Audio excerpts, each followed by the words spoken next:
In qualifying, it will use your tyres. Yeah, it's done it again. Yeah, even now. Does it automatically put us on the grid? Like in Project Cars, when the race starts. Say again? Does it automatically, you know, when qualifying finishes? Yes. Does it automatically put us on the grid? You'll have to press drive with 30 seconds left. Yeah. What, from the pits? You'll be on the main screen like you are when you sat in the pits.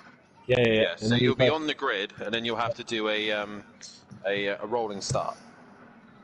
Keep within the green on the rolling start. Jeez, man. And don't speed. Right, going into the commentary box. Is it the same for every race, is it? Yeah. Going into the comms I'll box. walk you through it. Kelly, it's been a while, but I'll see you on the podium. We doing interviews in this one, are we?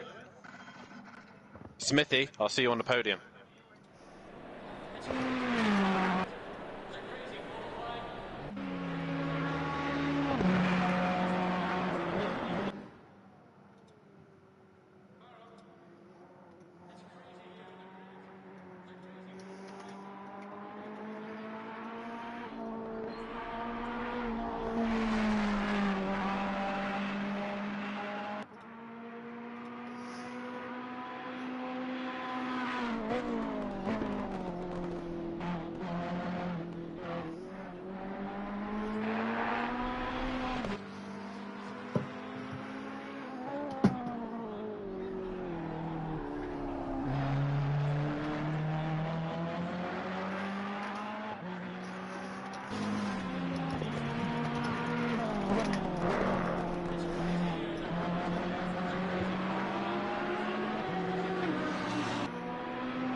Put it in on charge. Yeah, but it's not connected first for some reason.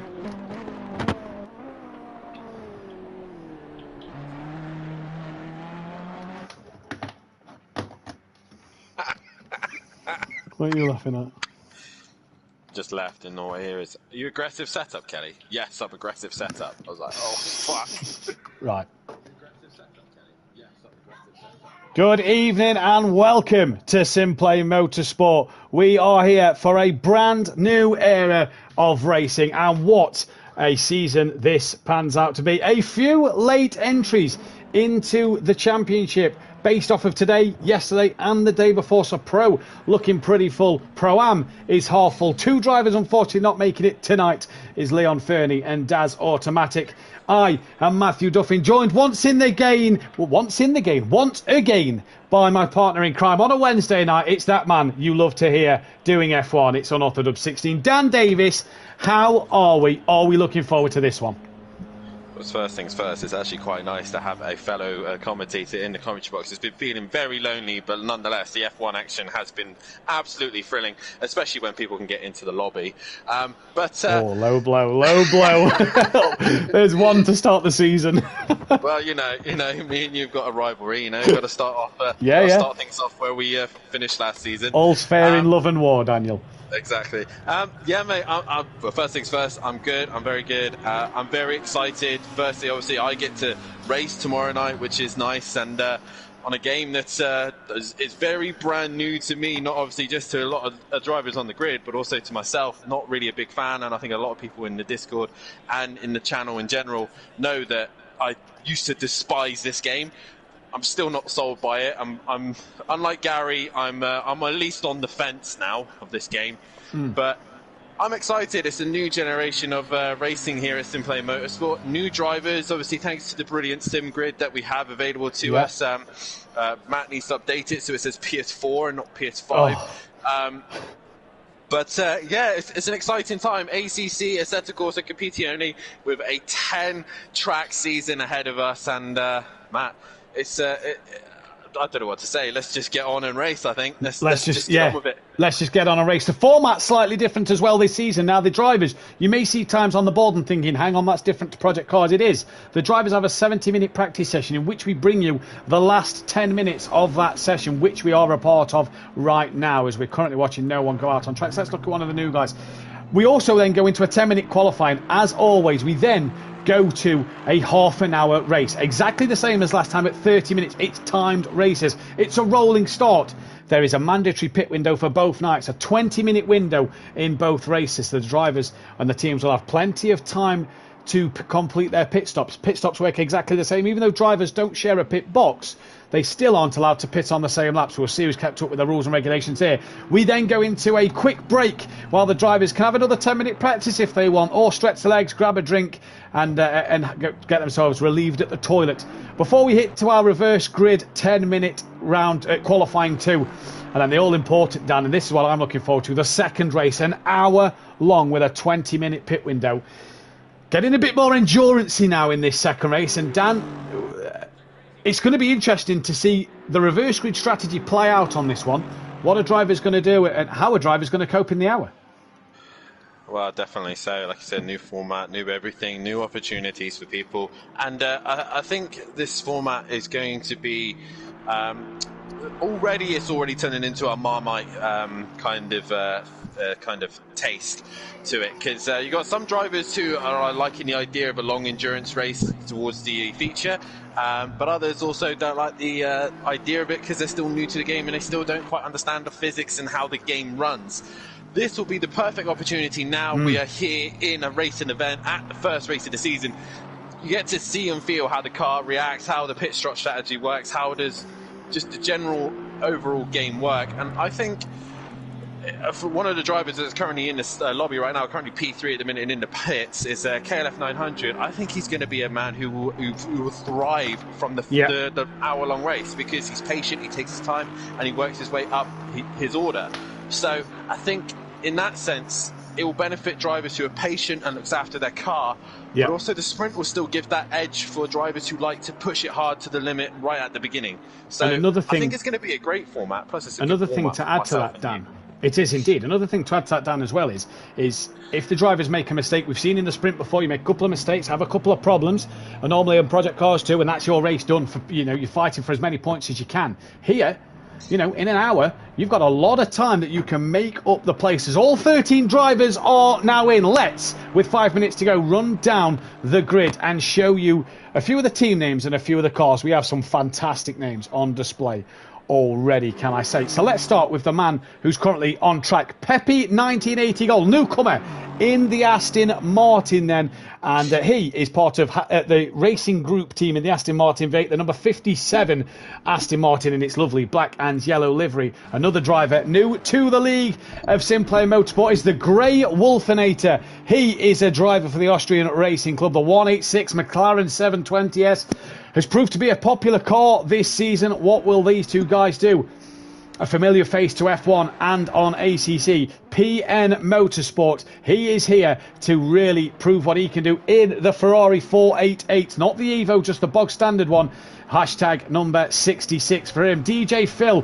PN Motorsport, East and West Motorsport. His teammate is Daz Automatic, not here tonight. DJ Phil, a part of That's a Good One Racing. His teammate Leon Fernie's not here tonight. The 53 black McLaren 720S, a lovely black livery on that run. One of my favourite names this season, the Tickle Pink Motorsport car of Bryn, the hashtag number 7, the bright pink and blue.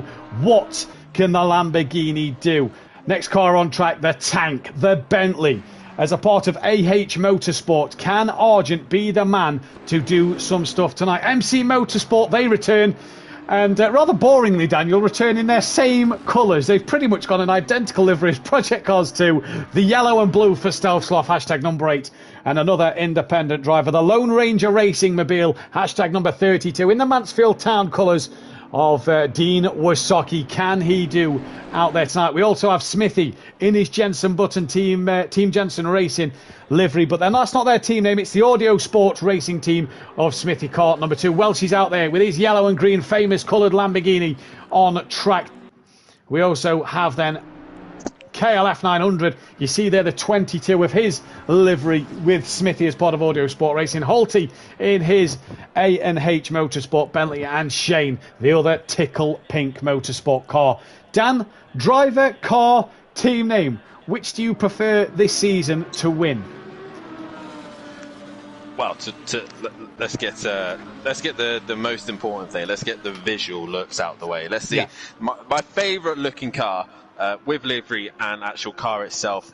It's got to be Smithy and Kelly, and the only reason I like this is because it's the Jenson Button livery. Yeah. Obviously, they want to run this one. They're running the 22 as well. So I think this is a glorious looking livery, but at the same time, in appearance, I think the Aston Martin is probably the best looking car on the grid. Even with Pepe,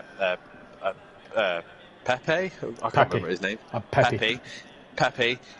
Even with his colour scheme, it still looks very nice.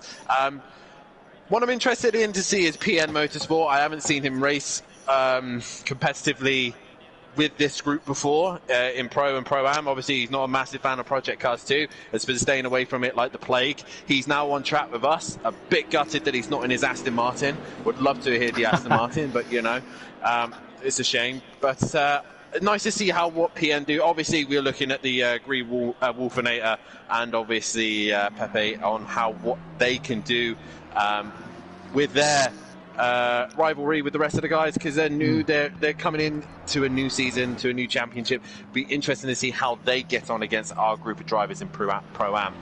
But the two I'm keeping an eye on this season, and probably the two favoured, is the two who are currently at the top of the table, Shane and Holty. I think are the ones to keep an eye on. Shane looks pretty good in a Lamborghini. He's already got the pace running in it already, and I think Holty as well, a man who's very, very he worked his way up into Pro in Project Cars, and he's just below into Pro-Am, obviously due to the qualifications, but it is nice to see Holty in the Bentley, and I think over time he's still learning the game, still learning everything and how the game runs and how it works, and even he says such a dramatic change from Project Cars to this.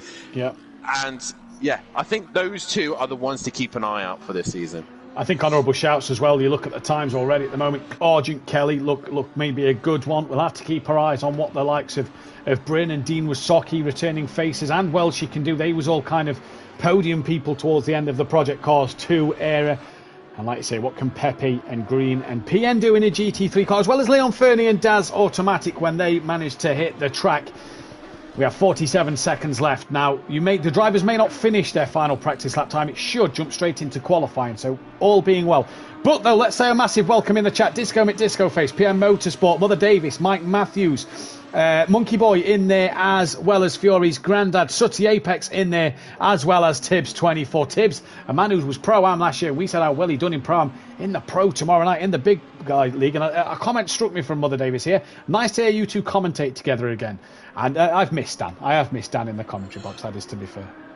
I mean, he has got a knife to my back as he's saying that, but yeah, that's it is nice to be back in the commentary box with you, Matthew. I mean, I'd be quite lonely in the F1 I felt like joining you at Monaco, my friend, but I was rather upset to commentate that night. Yeah, I was rather upset to commentate that. Another thing we haven't spoke about, Daniel, is track limits now on this game. It invalidates lap times like nobody's business. It also, in the race, you take too many track limits, I think 3 strikes and then your fourth one, to drive through penalties. So this game itself is going to punish you and will bite you on the bottom. Obviously, if you jump the start by being too quick and out the outer position, and if you're too quick on the throttle afterwards, it can bite you on the rear end. As drivers coming around to finish their lap times, car number 8, Stealth Sloth, not got a lap time on the board yet. He's the next one, start a lap, followed by Phil, and then Argy Bargy and Dean Wysocki to finish their lap times. Currently Dean the slowest man on track, 9 seconds off the pace, as Stealth doesn't set a lap time. Their DJ Phil returns to the pit box, and it's just Argy Bargy and Dean. We'll wait for Smithy and Stealth Sloth. No lap times put in. So we'll have to wait and see. A calendar, Dan, that as well is action-packed and jammed full. We go from here to Silverstone next week, then off to Paul Ricard. Now, the calendar may have to have a few changes. We are waiting to hear tomorrow night if the calendar may have just a few dates changes. We'll keep you updated with that on our social media and Discord channel. Paul Ricard then, week 3. Round 4 is at the Nürburgring. Spa is our 5th circuit. Zandvoort is our 6th. Round 7 at Monza, possibly a night race. We're not sure yet. It's the 7th track. Zolder is track number 8. Brands Hatch, the penultimate round of the season again, 2 seasons in a row. And we end it down at Misano. Now, a lot of these drivers, unless they've played F1 games, may have never driven Paul Ricard. For the other lot of them drivers, they may never have even heard of Misano. I mean, I've never heard of Misano until I played this game. Never heard of it. But yeah, it's definitely a calendar that a lot of these guys will know, they'll understand.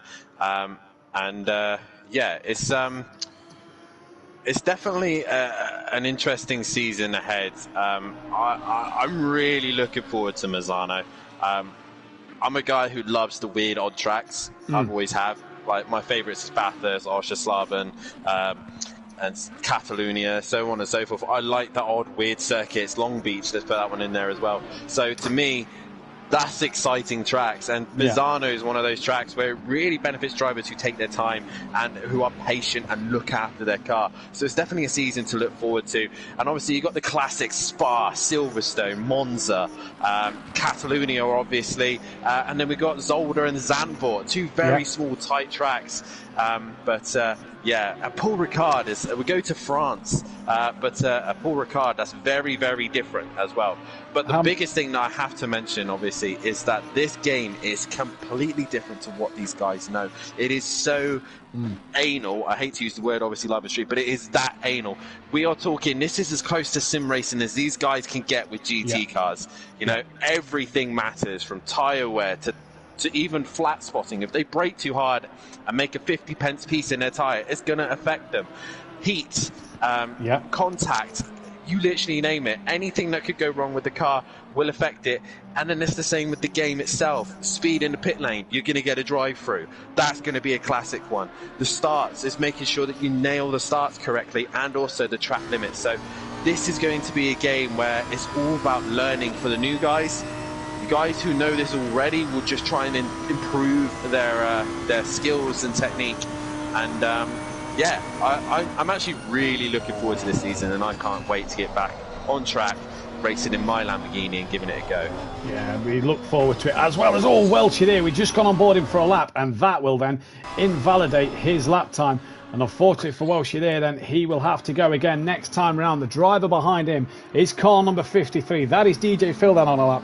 So we'll stick with him. Qualifying underway then, 7 minutes left on the clock. Drivers need to get their laps in. There's 3 drivers all at the back end of the circuit: Bryn, Holty and car number 8, Stealth Sloth. Stealth Sloth has a good gap in front of him in terms of what lap time he's on. Now, another indication, you look at the track map, you're wondering, why is there light blue dots on the map? Well, the light blue dots indicate that they are on a lap down, or in qualifying, for example, have their lap time invalidated, as does Welshin, as does car 52, Kieran Argent, who's gone straight on at turn 4. The red dot is the car we're viewing, and the blue dots are car a lap down or not on a valid lap time. So DJ Phil being caught at the moment by the Green Wolfinator, which I think is probably one of the best PSN names out there on that grid this season. Good evening to Fiore, Smithy, and Fiore's Granddad as well. The best name for sure is on Orthodubs, clearly. I'm currently watching Shane at the minute, the man who's favoured to possibly be the one to beat this season, and he's exiting the final corner. He was on a blue dot, but I don't know if that's necessarily true. It is true, because he hasn't set a lap time. So Shane already not being able to set a lap time, and like you say, Matt, obviously with us in Project Cars, our lap times got deleted instantly, like a second, and in this game, our lap times got deleted instantly. On Project Cars, we could run the track limits. We had no track limits. So this game is more strict. So we don't have the stewards have got much easier time, as the Green Wolfinator sets the pace at 48.3. He does. PN goes within a second of that, and DJ Phil 6.2 seconds off it, as now Pepe goes within 6/10. Just try and see who's coming out the final couple of corners. It is Dean Wasocki, followed by KLF. Then here these two come to the line. Dean up to 4th, Kelly up now to 4th, Dean down in 5th place. The next person who's on a valid lap time is Bryn. As you see, there are a lot of drivers invalidating their lap. That is Stealth Sloth in front and Holty behind have invalidated there. So Bryn, the last man on a valid lap, meaning only 7 of the 13 drivers would have set a fast lap time here. That is Dean, who has stopped at the exit of turn 1, as Bryn then tops the timing board already in this first session. Shane, the next man to complete a lap time here. And now one thing we have as well is you may hear that me and Dan, and this is going to take us commentators a bit used to getting used to, Dan doesn't control the cameras anymore, so we can both look at different things. So Dan is able to jump in on the battle that we're on, but also can maybe keep our eyes on battles all around the grid that we could go to and check out the action. Shane, though, into the final complex here as Dean and DJ Phil both return to the pits. I don't know how wise that is, Dan. Bearing in mind, every time you pit now, it uses a tyre set. Yeah, so like I said, Project Cars, no use of changing tyres, keeping an eye on tyres. There was no rules about tyres. So this game, you're limited to how many tyres? 50 sets of tyres. Yes, that sounds like a lot of set of tyres, but if you burn a set and waste a set, you're just going to keep burning and burning through them, and you want some of them for the best possibilities. And yeah, Shane goes top now with 46.9. What was the split so far for Pro and Pro-Am? Well, they're quick. Yeah, they're both quicker than the split at the moment. I'll load them up. So these guys already quicker than what they did in the qualifications. And the green Wolfinator goes top of the session with only 9,000 separating Shane and the Wolfinator. But Arjun. I think a lot of these... Yeah, Arjun gets have been 600, 666. Probably not the best number to have. But what you might find, which you didn't have with Project Cars, you could just fire up the car, get it gone, set the tyres up, warm them up, and out you go, fastest lap, bang, straight away. But with ACC, again, you need to get pressures up, you need to get temperature up, and sometimes your first lap isn't where your car's at the comfortable. It may take a couple of laps before the car goes into its natural happy zone. The other thing about that as well, Dan, is the track, unlike Project Cars, again, this track really rubbers in as Holty goes within 69 thousandths of a second of the Wolfinator. This track on this game really rubbers in, Dan, and really grips up later into the session. So the later you're out there, the better it is for you. Currently, Dean not on a valid lap and has got right out of Shane's way, and that is the best thing for Dean to do there. Do not hamper Shane, but then also prepare yourself for your next run. Smithy, the only man without a lap time. PN still in the pits. What is Shane doing this time around? Any improvement for Shane at the moment? No, doesn't go any quicker. The Wolfinator next. Now, the split for Pro to Pro was a 1:47.4. We've already seen three drivers at least beat that time in Wolfinator, Shane and Holty. As the Wolfinator drops it at the final quarter, 53, the next car, he's invalidated. So it is car 57, Pepe Goal, the next man. And that's going to really hurt the Wolfinator's run down into turn one for what could possibly be his penultimate run. Wolfinator, Pepe gets it horribly wrong. He bows to the pit lane. Yeah, that's the other thing. Sometimes this game, in Project Cars, I know for a fact the final chicane, the curbs are actually runnable. In this game, they are lethal. If you see the size of them, they are really going to catch people out. I'm currently on board with KLF. He's exiting the final corner. What can he do? He's had some clear area. Dean Wasocki in his way. It's just gone pole, by the way, Dan. Apologies. Yeah, Kelly goes up to P6. So he's still trying to find his feet here. And I think there's going to be a lot of these guys, probably mid-end end of this season. I reckon Kelly will find his feet and will find his way near the front of the grid. But at the minute, Smithy gets a lap time in and he goes ahead of DJ Phil. Just about to say he goes ahead of DJ Phil there. Bryn, the next valid driver on a lap as Holty's is invalid just in front of him. Here comes Bryn to the line. A slight improvement under a second separates the top five now. And I tell you what, this grid looking very compact at that front part already. And there's two drivers still in the pits. Pepe 1980 and PM Motorsport will not get another lap time in. Neither will Smithy then. So these drivers are all done for their qualifying session at this moment in time. And that then, Dan, really could hamper things and change things as this lap. You want to be on this very last lap. Shane and Dean Wasocki will get one more run. That is crucial for them. Here comes Shane. Goes pole. 78 thousandths of a second from Argent. Here comes Dean Wasocki. Any improvement on his time? He goes up to P10. Not on a lap time at the minute, but it's going to be tight to cross the line. He's 37 seconds from it. If he nails the final sector, he will get that final lap in. But how much life is he taking out of those tyres? That is the question. Into the chicane he comes, where he seems to be struggling with traction. He runs wide, but he will get that lap time in. Who's behind him? I think it's DJ Phil and Argent, I do believe. I'm enjoying the green, by the way, on the Wolfinator's car there. That is very nice. DJ Phil has been passed passed by Argent, and so Argent trying to get himself back on pole position. Doesn't, gets another lap it though. So will DJ Phil. He stays 13th. What about Welshie? He'll also get one more lap. He doesn't improve any there. KLF goes up into 5th place then, Dan, and he is just gone past Bryn and gets another lap in. So that is crucial. Holty. Qualifying will end with Holty and Bryn then to finish their lap times. Both gone deep into the chicane, both running wide as well. I think Bryn's just invalid his. Bryn's definitely invalided his. That's blue dot for Bryn. So that's his session done. Did Holty though? Well, he doesn't improve any. So yes, he is done. Bryn crosses the line P6. He's done. It is Shane, currently your pole sitter, to take pole, to keep pole maybe extended a little bit. Argent on a lap. You have to say the man in the box seat here is KLF, who's got a bit of traffic from Frill in front, so we'll want to clear him as quick as possible. Maybe Argent or the Green Wolfinator have the best seat, but what can Shane do out the final chicane? Through the final, he's boxed, he's bailed. I'm on board with Dean at the minute he's into the chicane.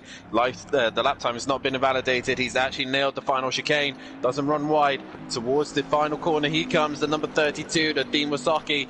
What can he do in the Bentley? Currently down in P10. Is he going to break it up to the top? He goes P9. So Dean moves into 9th place, and it's the Wolfinator next to cross the line. He's wide, and I think that's invalidated his time.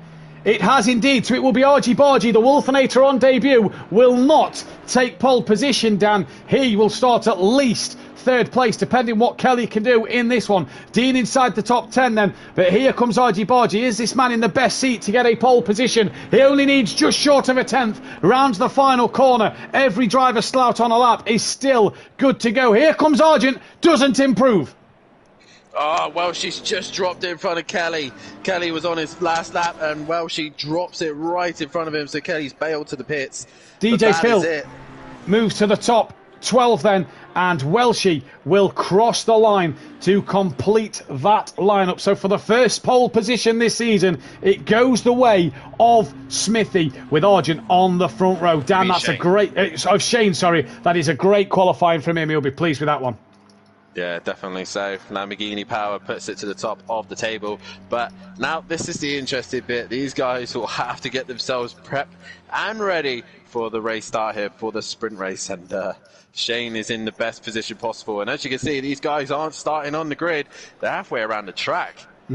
They start before the final sector, the final sort of chicane, if you will. And that's where they start this race.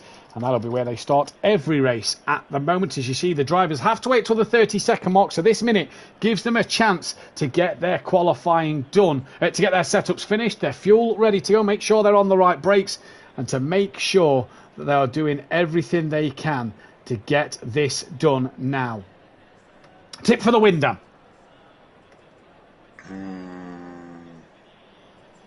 Argent. Fair enough. I am going to give it. I am going to go the way of Shane. The Shane.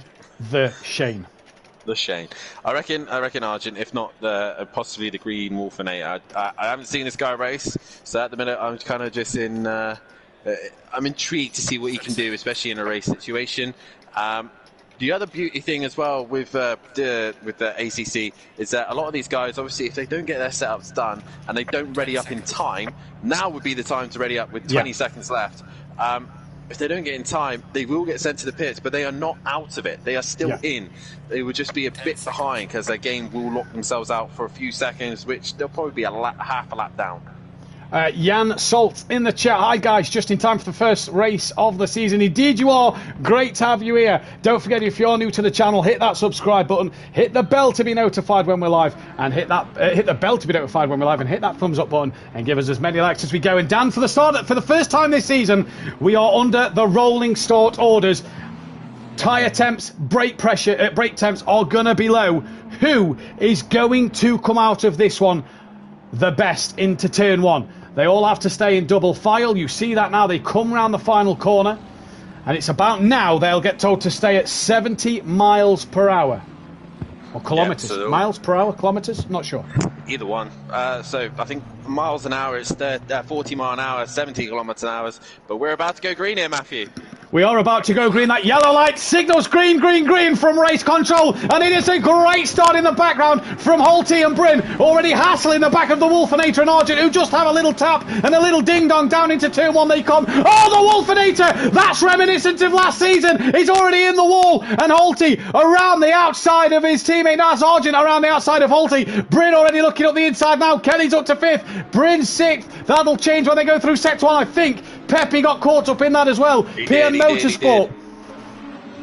Pepe got involved in that. He got hit by the Wolfinator. So the two new boys are at the back of the pack already. And already chaos commences as PM Motorsport is having a great little scrap with Welshie at the minute. As now your times are updated. And you can see the guys who are used to racing in Pro-Am at the front of the pack. Shane leading the way though with a decent gap of 1.5. As I think we've lost Matthew. I think.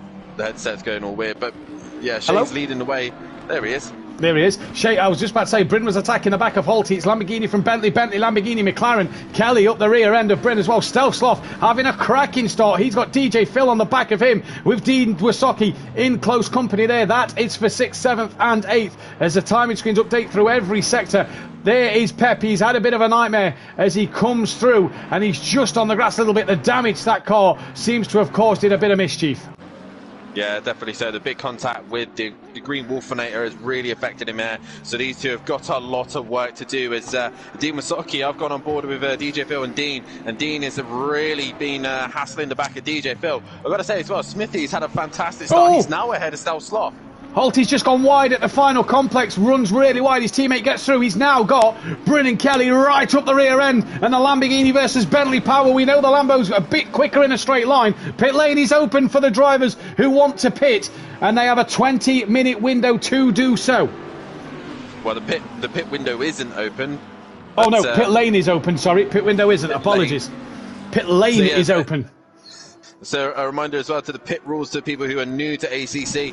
The number that's on the side of the race number of the drivers, it says a 1 on it. They have at least one pit stop to perform. They can pit as multiple times as they like, but they will be given a pit window, which they must pit within that window, but also change tyres. It is mandatory that they do so, but they can pit as many times as they like, as the Green Wolfinator and Pepe have already pit due to damage.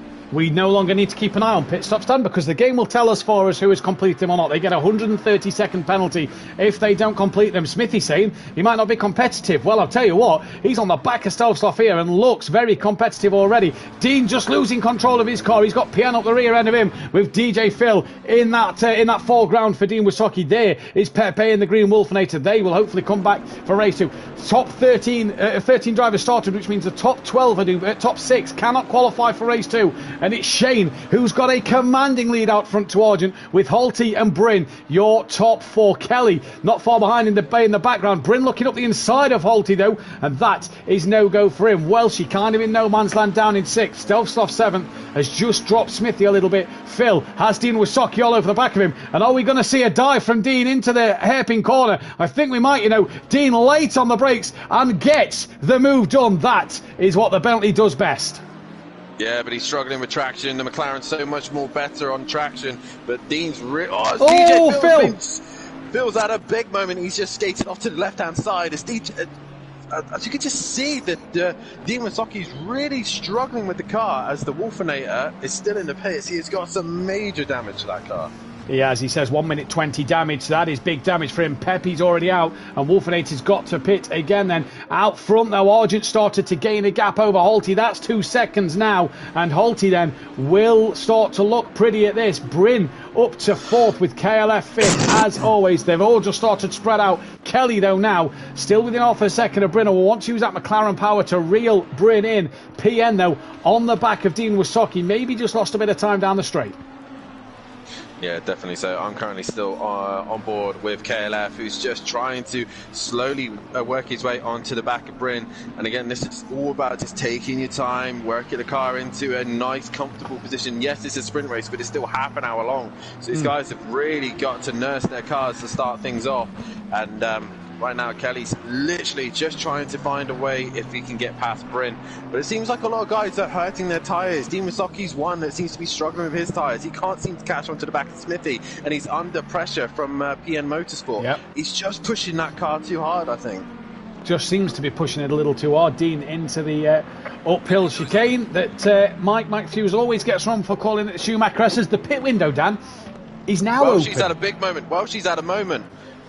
He's just before the long right fast-hander. I was just on board with Dean, and he's just stuck in the middle of the track, and he's got going now, but she's dropping down the order very fast. He's lost out. Working his way up a little another place. He's lost out a lot of time then. Who is he stuck behind now? 57 is Pepe. That is the next car in front of him on track. He's not lost a place as Welshie, but he's lost a lot of time as Dean and PN continue their fight. Dean now within a second of Smithy. The question is, Dan, are we going to see any boys pitting already in this race? Dean trying to overtake Smithy at the chicane. That is not an overtaking opportunity, but Dean having a good little look. PN dives into the pits.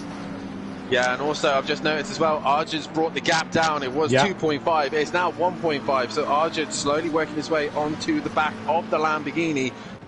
And is this going to be a recurring thing, Lamborghini versus Bentley, as not just in the Pro-Am, could be in the Pro as well? Well, I wished I was doing the full season, and I don't know if I'm even finishing the season at the moment, but we'll see what happens. Either way, that pole position... I did say for championship, though. Yeah, fair point, fair point. That pole position for Shane is his third pole position at Simplay Motorsport. Lamborghini's 51st. I wonder who got most of the Lamborghini pole positions. We've got a surprise for you with one of our drivers tomorrow night, no longer in his favoured, beloved car. Dean has passed Smithy, though, and PN, the first man, into the pit lane. So Dean now starting to work his way up the order. 7.9 to Welshie. Can he get that gap down? Shane to Argent, no, Dan. 1.8. He's extended it a little bit this lap. Yeah, definitely so. I think PN's probably made a clever decision here. He was coming to the pits early, and if he gets out just before the pack comes, he'll be in clear air. He'll be able to just do his lap times and mind his own business. But right now, he's not going green at the minute. I'll keep an eye on him. He's going green there now, so he should... Oh, it's going to be very close. He might just be in the way of Shane. And with the new rules, Dan, coming out the pit lane, he's got to make sure that he is not in the way of drivers. Drivers have to be aware of others coming out the pit lane, so he's got to make sure he gets this one done and realises the blue flags. He's out well before Shane. Nobody this lap choosing to pit. Let's just jump back down to Dean. He's the one coming towards the last sector, as is Welshie. Welshie not thinking of diving in, nor is Dean Wysocki. Although he's just coming through the chicane now, so we'll see in just a moment's time. No, he's not going in. Dean loves a late pit stop, doesn't he? But he's got to make sure you can't do what you can on Project Cars, Dan. He's got to pit within that 17 minutes. Yeah, there we so there's a yellow flag. Oh, Stealth! I've just caught Stealth. Sloth was off at the chicane, and DJ Phil comes through the chicane, and they both have an incident. DJ Phil, Dan, like you wouldn't expect, straight into the pit lane, as is Stealth Sloth. That is going to be an extra bit of a pit stop for them two boys.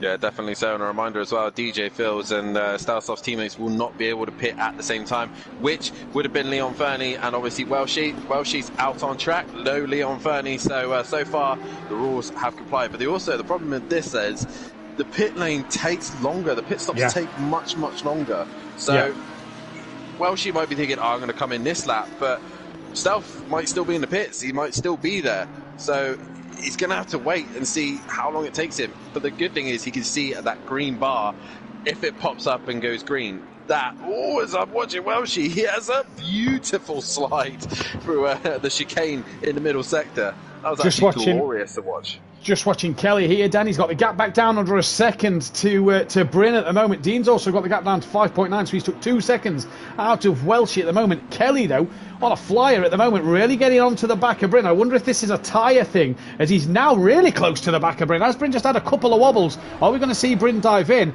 No, we don't, nor does Kelly. And they carry on their way. That Lamborghini Power should pull Bryn down the straight, but Kelly, Dan, really working his way onto the back of him. Phil's gone green, so Phil's completed his pit stop. Yeah, the thing is as well, though, this McLaren is a much favoured car on this platform as well, on the PS4 version. Oh, stop, no penalty. That is DJ Phil for speeding in the pit lane. He's got 3 laps to serve his penalty, the first one of the season. Bang, there you go. How many people are going to be getting that this season? That's the question. But like I said, with this game, you really have to nurse and look after those tyres. And I'm currently on board with Kelly. And this is a man, we said it time and time again a few seasons, Matt. He was the only man who could run a soft tyre in the blazing hot conditions on Project Cars. So looking after tyres will probably be his benefit on this game. as Welshie comes into the pits. PN moves out the way for Holty. Don't forget, GT rules, you do not have to move out the way. But Dan, look at the race leaders. It's not 7/10 anymore because Argent is right on the back. That Bentley does come good towards the midpoint of the session. The Lamborghini seems to struggle, I think. Obviously, myself and Matt both run the Bentley and the Lamborghini, and I find that the Lamborghini in the midpoint of the session really tends to struggle a little bit, but the Bentley just seems to be quite consistent all the way around. Bentley then on the back of the Lamborghini, and here comes Kieran Argent on Shane. Do any of these two think of pitting? 14 minutes left of the pit window, 19 and a half minutes left of the race. Argent really bouncing over the sausage curb, just has a little wiggle on the rear, and that causes him to just lose some stability. Shane, Argent's tapped the back of Shane. He stays stationary, and he's going to allow Shane to get moving, surely, but they can't get moving because there's traffic coming. Shane's now hit the wall, Argent into the pit, so I won't be surprised if Shane follows. I'm not sure if Argent hit him. It looked like a weird angle from what I saw, but it looked like the Shane took a lot of curb. He hit the curb really hard, and obviously we know that this game can really unsettle the car if you take too much curb. Even if Argent did make contact, he might have slight damage, which will hold him. So right now, Holty, Bryn and KLF are all in the box seat for this one. And this is what you don't need. A lot of time to Bryn. I was just about to say that. Kelly's lost a lot of time to Bryn, but Dan, that 3 second extra for Kieran maybe on his pit stop will really, really hurt him. Phil is in for what we believe is his pit window, and he is in to do his stop-go penalty, should I say. Smithy's coming in as well.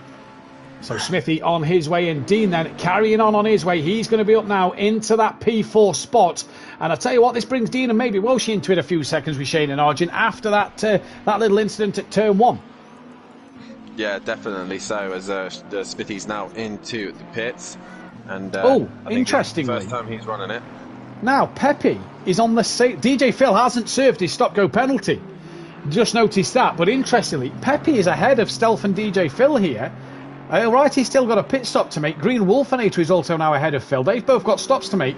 But with DJ Phil still having a stop-go penalty, Dan, of 30 seconds, that's the minimum pit time these drivers have got to do. Could Pepe and the Green Wolfinator be in for a few more points? Argent, look, you can see, Dan, has jumped Shane massively. Shane's only just got out of his box. Argent's already gone. Job done for Kieran Argent. Yeah, Shane's probably taken up a lot of damage and had to repair that in the pit, so that would have cost him time. So Shane back on track. Holty and Welshie having their own little battle. Holty's the lead car of this race. Welshie gets right out of it on the last corner there. And I just noticed that it looked like Holty made a few mistakes at the chicane, bouncing off the sausage curbs. He carries on his way.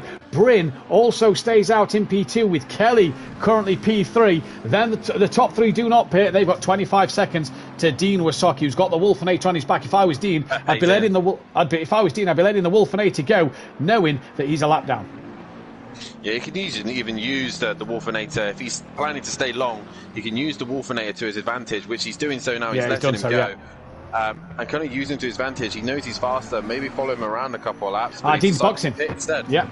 Dean then, halfway through the pit window, is coming into the box. He's got to make sure he gets it slowed down. He's probably a bit too cautious there. Just saw him on his brakes. You've got to slow down now. Make sure you get that stopped. I think he has done plenty of time. There's a pit limiter board. Look, it says pit in. We can't see them when we're driving. Either way, Shane didn't lose out to Welshie and is still well in front of Welshie at the moment. So the top 4 still to pit. So Matt's having issues with his headset again. I thought he said he was going to switch to his PS4. But, I dropped my pad like Welshie. Nice. So, yeah, well done me. DJ Phil is in now to do his stop-go penalty. Hopefully to do his stop-go penalty. Because if he doesn't do it this time, he's got to do it the next lap. If he doesn't do it that lap, well, then I don't know what the penalty is. Pepe is gone as Phil is in the pit. So, Dan, DJ Phil then is going to lose out massively in this race. He is indeed, and Pepe will at least gain a few little points, and this is why you never give up. You can always gain a few more points here. And the question is now, Shane obviously having his little moment. I think he was under a little bit of pressure from Argent. Once he got the pressure, he just bottled it ever so slightly. Now he's got some clear air, some fresh tyres, a fresh car. Can he hunt Argent back down, or is it just a little bit too much to ask for? Well, we'll wait and see. Dean's gone green. He's come out of the pits. He's just lost out to Shane as he comes through. Oh, we nearly crossed the pit line there. He's also going to come out into this PN Motorsport Welshie battle, Dan, that is currently going off. 1.2 between Welshie and PN. And PN's strategy of pitting earlier than everybody else, Dan, seems to have worked. He's jumped Smithy. He's now jumped Dean. And DJ Phil, who has cleared his stop-go penalty, is on his way out the pits. Holty and Kelly in. As race control tell us that we are halfway through the race. Kelly and Holty in the pits. Bryn stays out for a little bit. What? Pad again?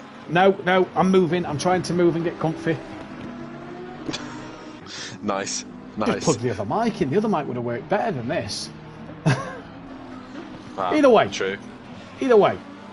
Bryn leads this race. He's about to lap Dean Wysocki. Dean, though, is trying to fight PN and Welshie at this moment in time. Got to get these tyres up to temperature straight away. PN, by the way, in the middle sectors is really gaining. Dean has pretty much stopped to let Bryn go. Oh, no, he's had a moment. I've just wiggle. Wiggle. Just saw on the stream that he's had a wiggle in the background. So Holty's gone. Good stop. Very good stop. Where's Argent on the track?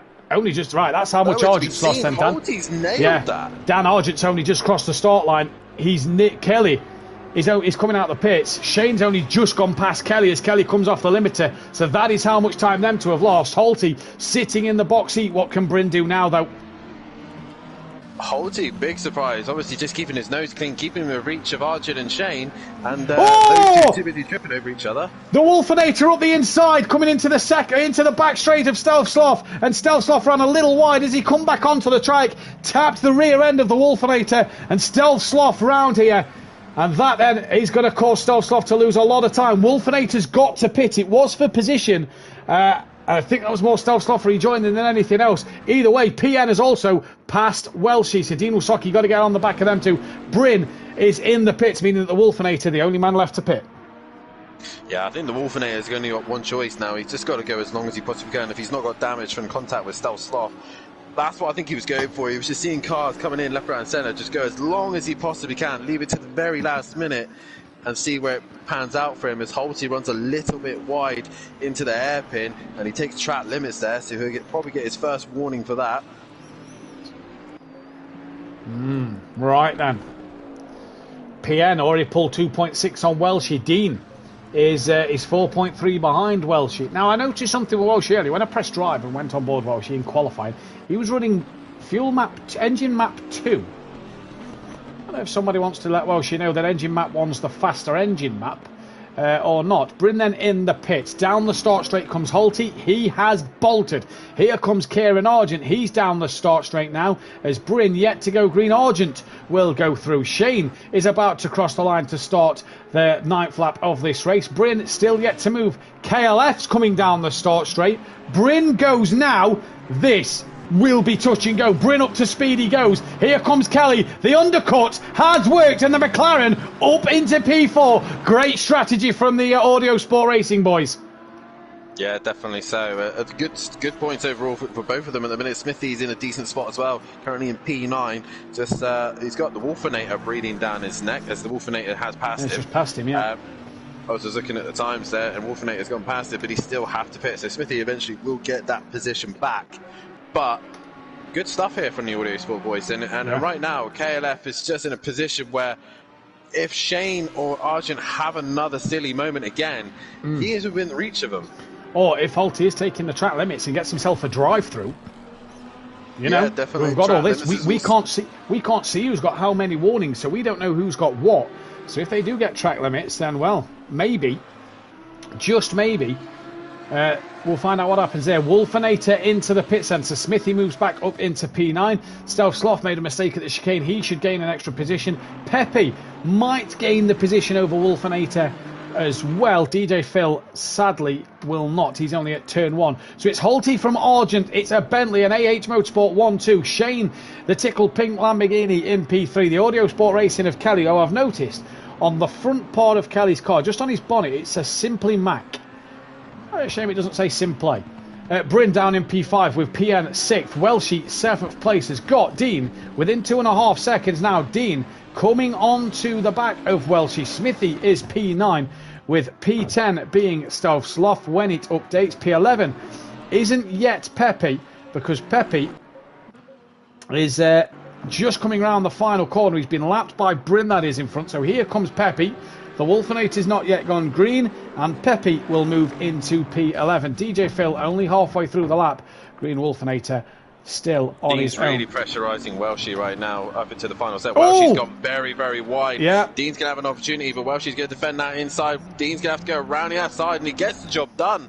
Nicely done, but he's gone and dropped it on the rear. Maybe Welshie gave him a little love tap, but he's managed to keep it going. You can tell who's been racing at Simplay Motorsport down for a while there, because Argent stopped when Shane went round, and Welshie kind of seemed to be a bit slow there when Dean had a moment. So you can tell who's been a Simplay driver here all the time. So Dean up to 7th place, Welshie down tonight. Just going to say, Dan, AH Motorsport 1-2 straight out the blocks, but as well as Audio Sport Racing having a good set of points at the moment, so is Tickle Pink Motorsport.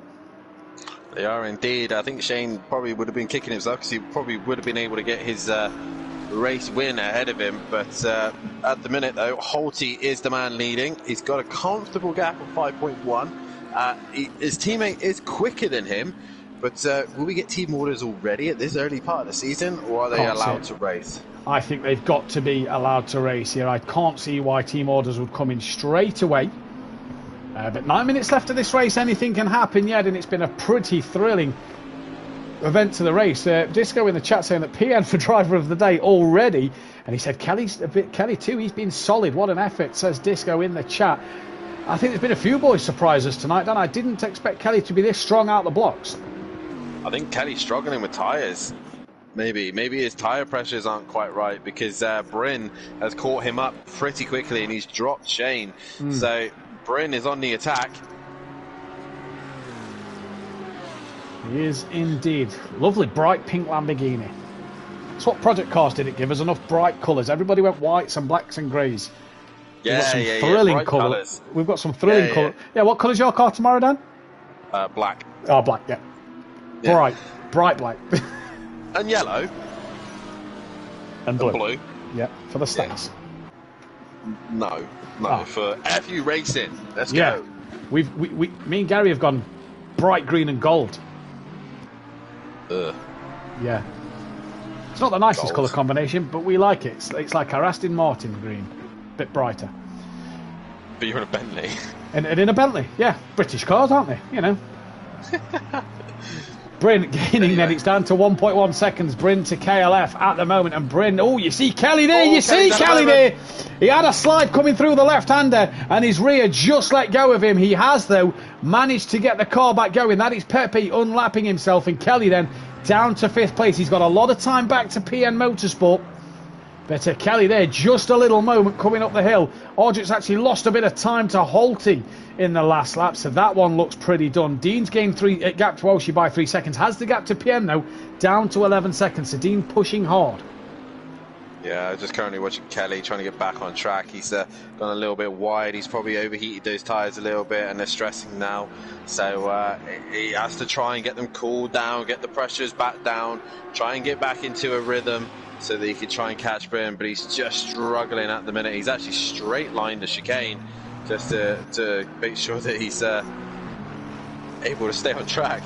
Yeah, clearly struggling with his tyres. He's coming down now, as that is Pepe, who I think pulled to the side to let Kelly through there. I think he thought Kelly was a lot closer than what he is, but isn't.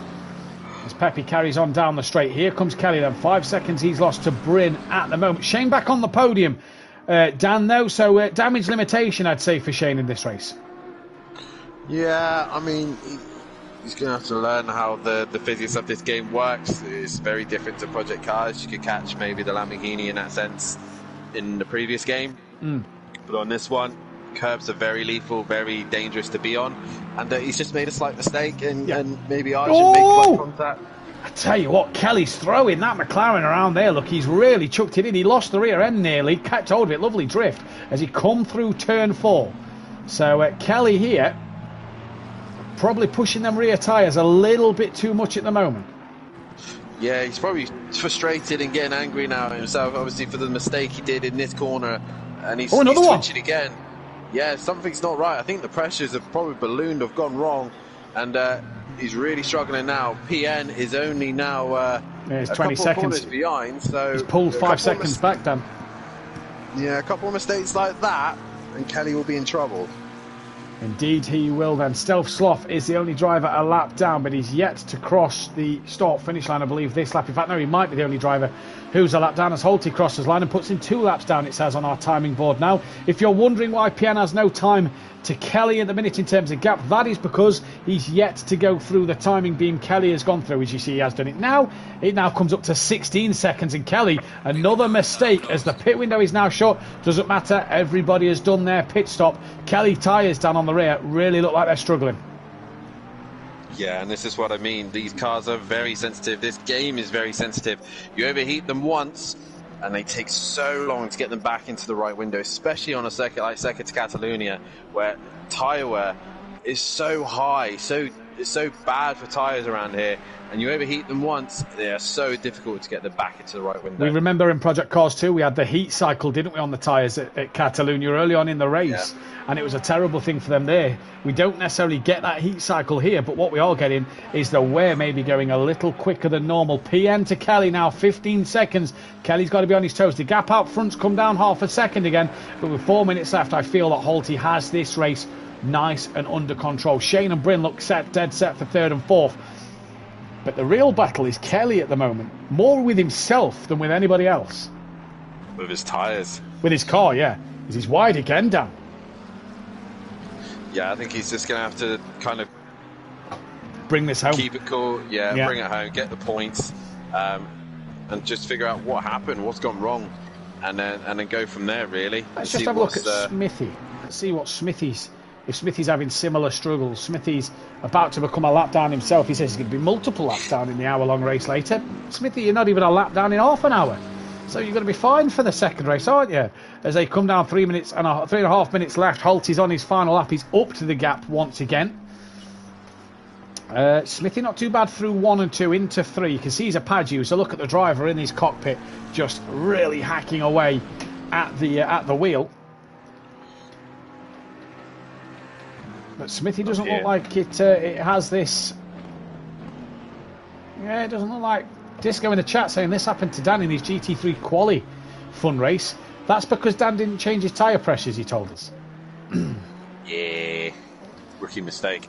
Rookie mistake. Amateur error. PN goes a little deep then at the chicane. 12.6 PN to Kelly. Dean's only 26 seconds behind KLF now, so he's got to make sure he's not going to lose 23 seconds in 2.5 minutes, surely. I don't think so. PN's now in the final corner at 7.6. Kelly's really needs to calm the car down if he can. He's not got long. He's probably got 2 laps left, depending on when Holty crosses the line. And again, it's a timed race, so we're not sure exactly how long they've got left, but possibly just did not change the pressures correctly. I wonder if it's something that the boys would have to learn. I wonder if he just needs to have a bit of a lift and coast onto some corners, you know, maybe not commit as much into other corners to pick that pace back up. Down to 6.7 now is that gap. Green Wolfinator, by the way, is closing in on Pepe for P11 then, so we'll keep our eyes on that battle as well. The gap out front remains 5.5 seconds. Shane has stayed 9 seconds to Argent. Bryn has remained his gap to Shane, so it's all sort of nice and teetered out at the end of this race. We're not going to get any last lap dramatics unless KLF has a couple of mistakes. He's just maybe got a lift and coast. He looks slow though, Dan does, Kelly, out of the chicane there. Yeah, he's just trying to get home. You can see PN can now see him. So the boys that everyone's been hyping and raving in the chat, they're about to go toe-to-toe with one another. And Kelly, he's just got one more lap and he's just missing his brakes. He's trying so hard to get the car to turn, to do what he wants it to do, but it's not complying, it's not wanting to do it. And I think he's just starting to get a little bit frustrated. Yep, 3.5 the gap is, and many drivers said back in Project Cars, Kelly, one of the most difficult drivers to get past. He's one of the best defenders in the business. Well, what's he going to do here with tyres that just do not want to grip on the rear? And he's all over the place at the chicane. And Kelly then bouncing over the curbs. There is PN Motorsport. It is game on. And I don't believe we're on the final lap of this race yet. We've not had anything from race control to say it is the final lap of the race. So there's a chance Holty could get on that final lap and do one more, meaning Kelly will be under immense pressure now from PN as he is down towards turn 1. Who is going to do the best job? Kelly brakes, PN brakes, and they just hold each other's line. Kelly, you just see cautious on his turning through 1 and 2, and PN has to sit and wait. Yeah, he has got to sit and wait. But obviously now the turbulent air of the McLaren affecting the Ferrari. Will PM be able to find a way past, or will Kelly defend to this very last moment? Where is Holty? Holty's in the final chicane. This is going to be touch and go for finishing the race. Kelly's gone wide at 4, and that's allowed PN right up the inside of KLF, and that is job done. Holty, is he going to win, or is he going to start another lap? I think Holty's going to win. He slowed it right down. Holty then is your race 1 winner, and he kicks off the ACC era in great style. Argent coming home in 2nd place. Bryn, what's happened to Shane? Shane has pitted. Oh no. Has he crossed the line? I'm not sure what's happened to Shane here. It's saying Bryn is 3rd on my screen. Kelly's back. No, Kelly's not. I'm not sure what's happened to Shane here. Either way, it's going to say Bryn's going to come home for P3, so that will be that one. Yes, PN's gone 4th. I think he's out of fuel. PN is up to 4th place, so Bryn 3rd place. PN looks like he's going to come home for 4th. DJ Phil has finished down the order in P13. Green Wolfinator will come home in P12. Pepe will come home P11. Stealth Sloth 10th, who are a lap down. Smithy 9th as well. But PN, I don't think expected this in this car. He's going to be on the podium. Oh, no, he's going to be just outside the podium, sorry. He's going to get P4. KLF will come across for a P5. Great start for Pion. Dean Wasocki then gains himself a P6, gains himself an extra position then at the end, as does Welshie. And Shane then, being a lap ahead of everybody else, will finish P8. I think he was out of fuel, Dan. I think he was as well. And I think Shane there is giving Kelly a lifeline there. He lost the place to PN. PN obviously gains 2 out of it. Kelly only loses out just by struggling with the car, I think. But he won't lose out any positionings, because obviously Shane pits. He then moves up a place, and then PN goes ahead of him. So he stays 5th. So Shane did him a favour there. But Holty, what a demanding drive from him. What a demanding drive indeed. Holty then, your race winner with RG Bargy 2nd. Bryn then a part of the top 3. We are going to be right back and take a quick break. Don't go anywhere.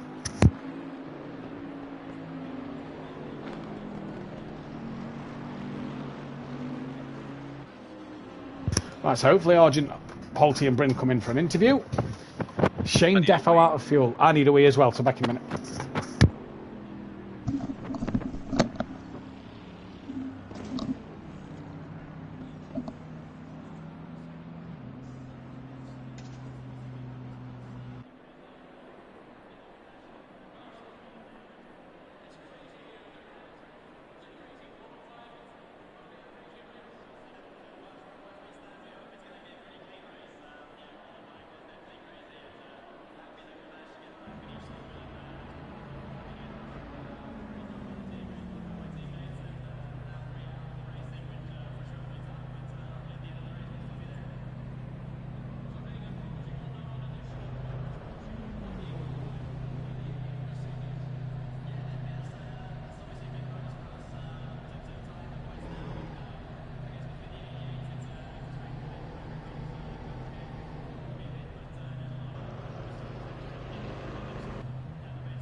Green light, give us all you can.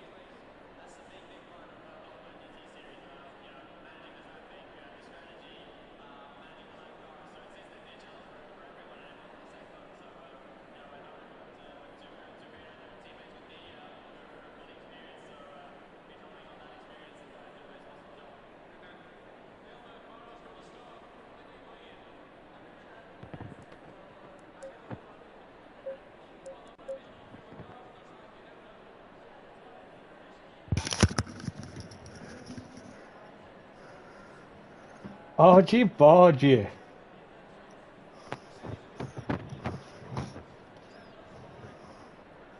What a geezer. Not even there, look. Hey there, Argy Bargy. I'm a bit annoyed what happened with Shane. I don't know if it's caught on stream or not. You naughty boy, you hit him. Did you hit him? I hit him, but he two-wheeled it across the curb. Yeah. If you fence it in, I've got footage. I'm just watching it back now. I'll catch him by a second delay, which is the annoying thing. He ran out of fuel, Bryn, didn't he? I don't think Bryn's there. He just he definitely ran out of fuel. Of course, yeah. He ran out of fuel, didn't he? Yeah. Fucking idiot. Yeah, I still had 2 laps. Yeah, and he said that. Fuck knows. Well, the Bentley's now got more wins than the Renault. Get on. We put the same amount of fuel in. Must be using his throttle a bit more than you then. Are we live? No, we're not live now. Alright, looking back at it, we both hit the curb and I went to the back of him.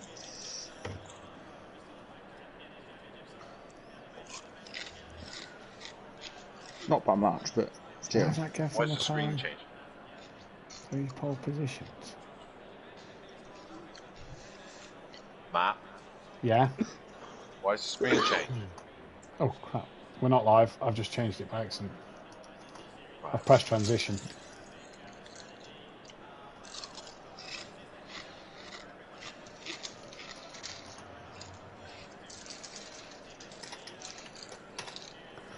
Oh, right. Is Holty coming in for a chat, or He's not got an invite yet. he should already be in the party? I'll see if I can. There it is. His heel up.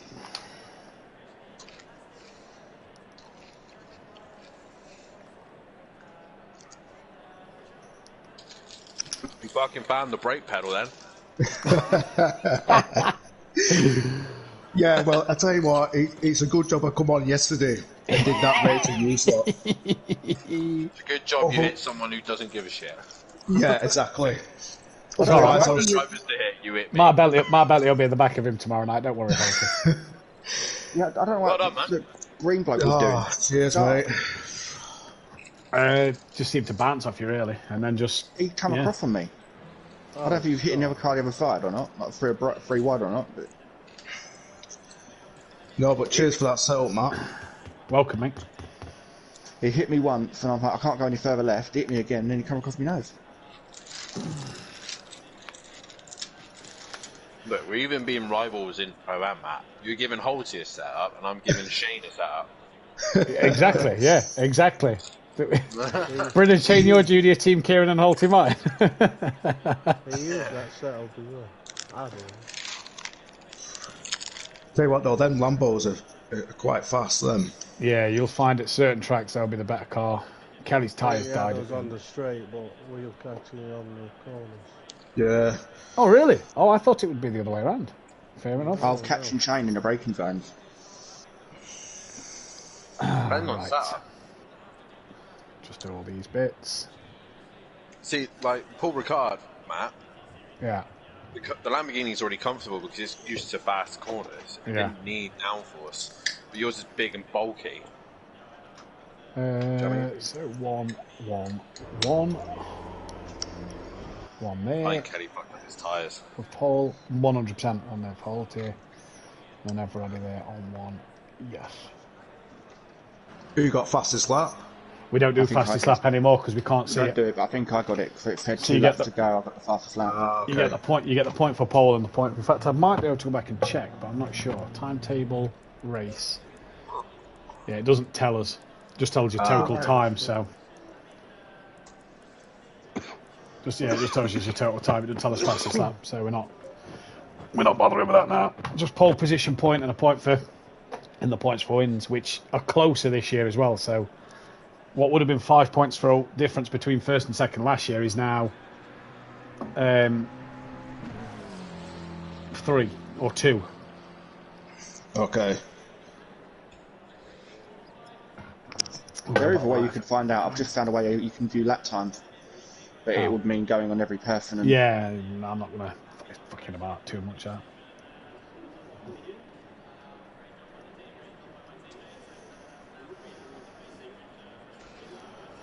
Oh dear. Just going Or to be maybe the I'm tricky not. one. Maybe I didn't get fastest lap.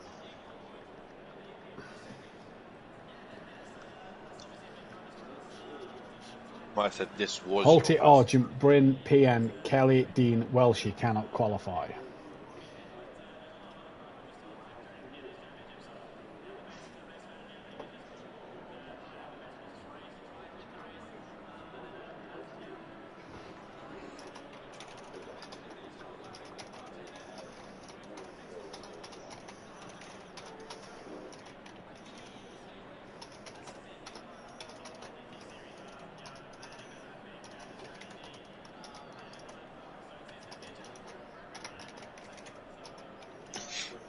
Right, so this next race is an hour. Yeah. What's the fuel robot telling me? I'm telling you, bro. Try to sort it out now. I like say, he was telling me to put 45 in, but 3 over, and I just had enough fuel at the end. Is that for the half hour? That's for the half hour.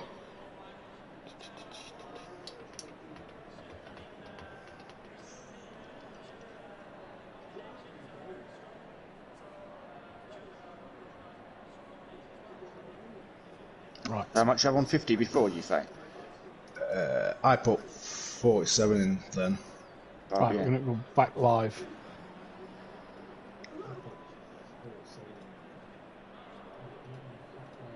Welcome back to Simplay Motorsport then. The drivers are just finishing their quick practice session. Obviously, a little 10 minutes at the end for the people to try and get a bit more sorting it out. The top 7 cannot qualify then. So Holty, Argent, Bryn, PN Motorsport, KLF 900, Dean Wisocki and Welshie all cannot qualify for the second race of the season. And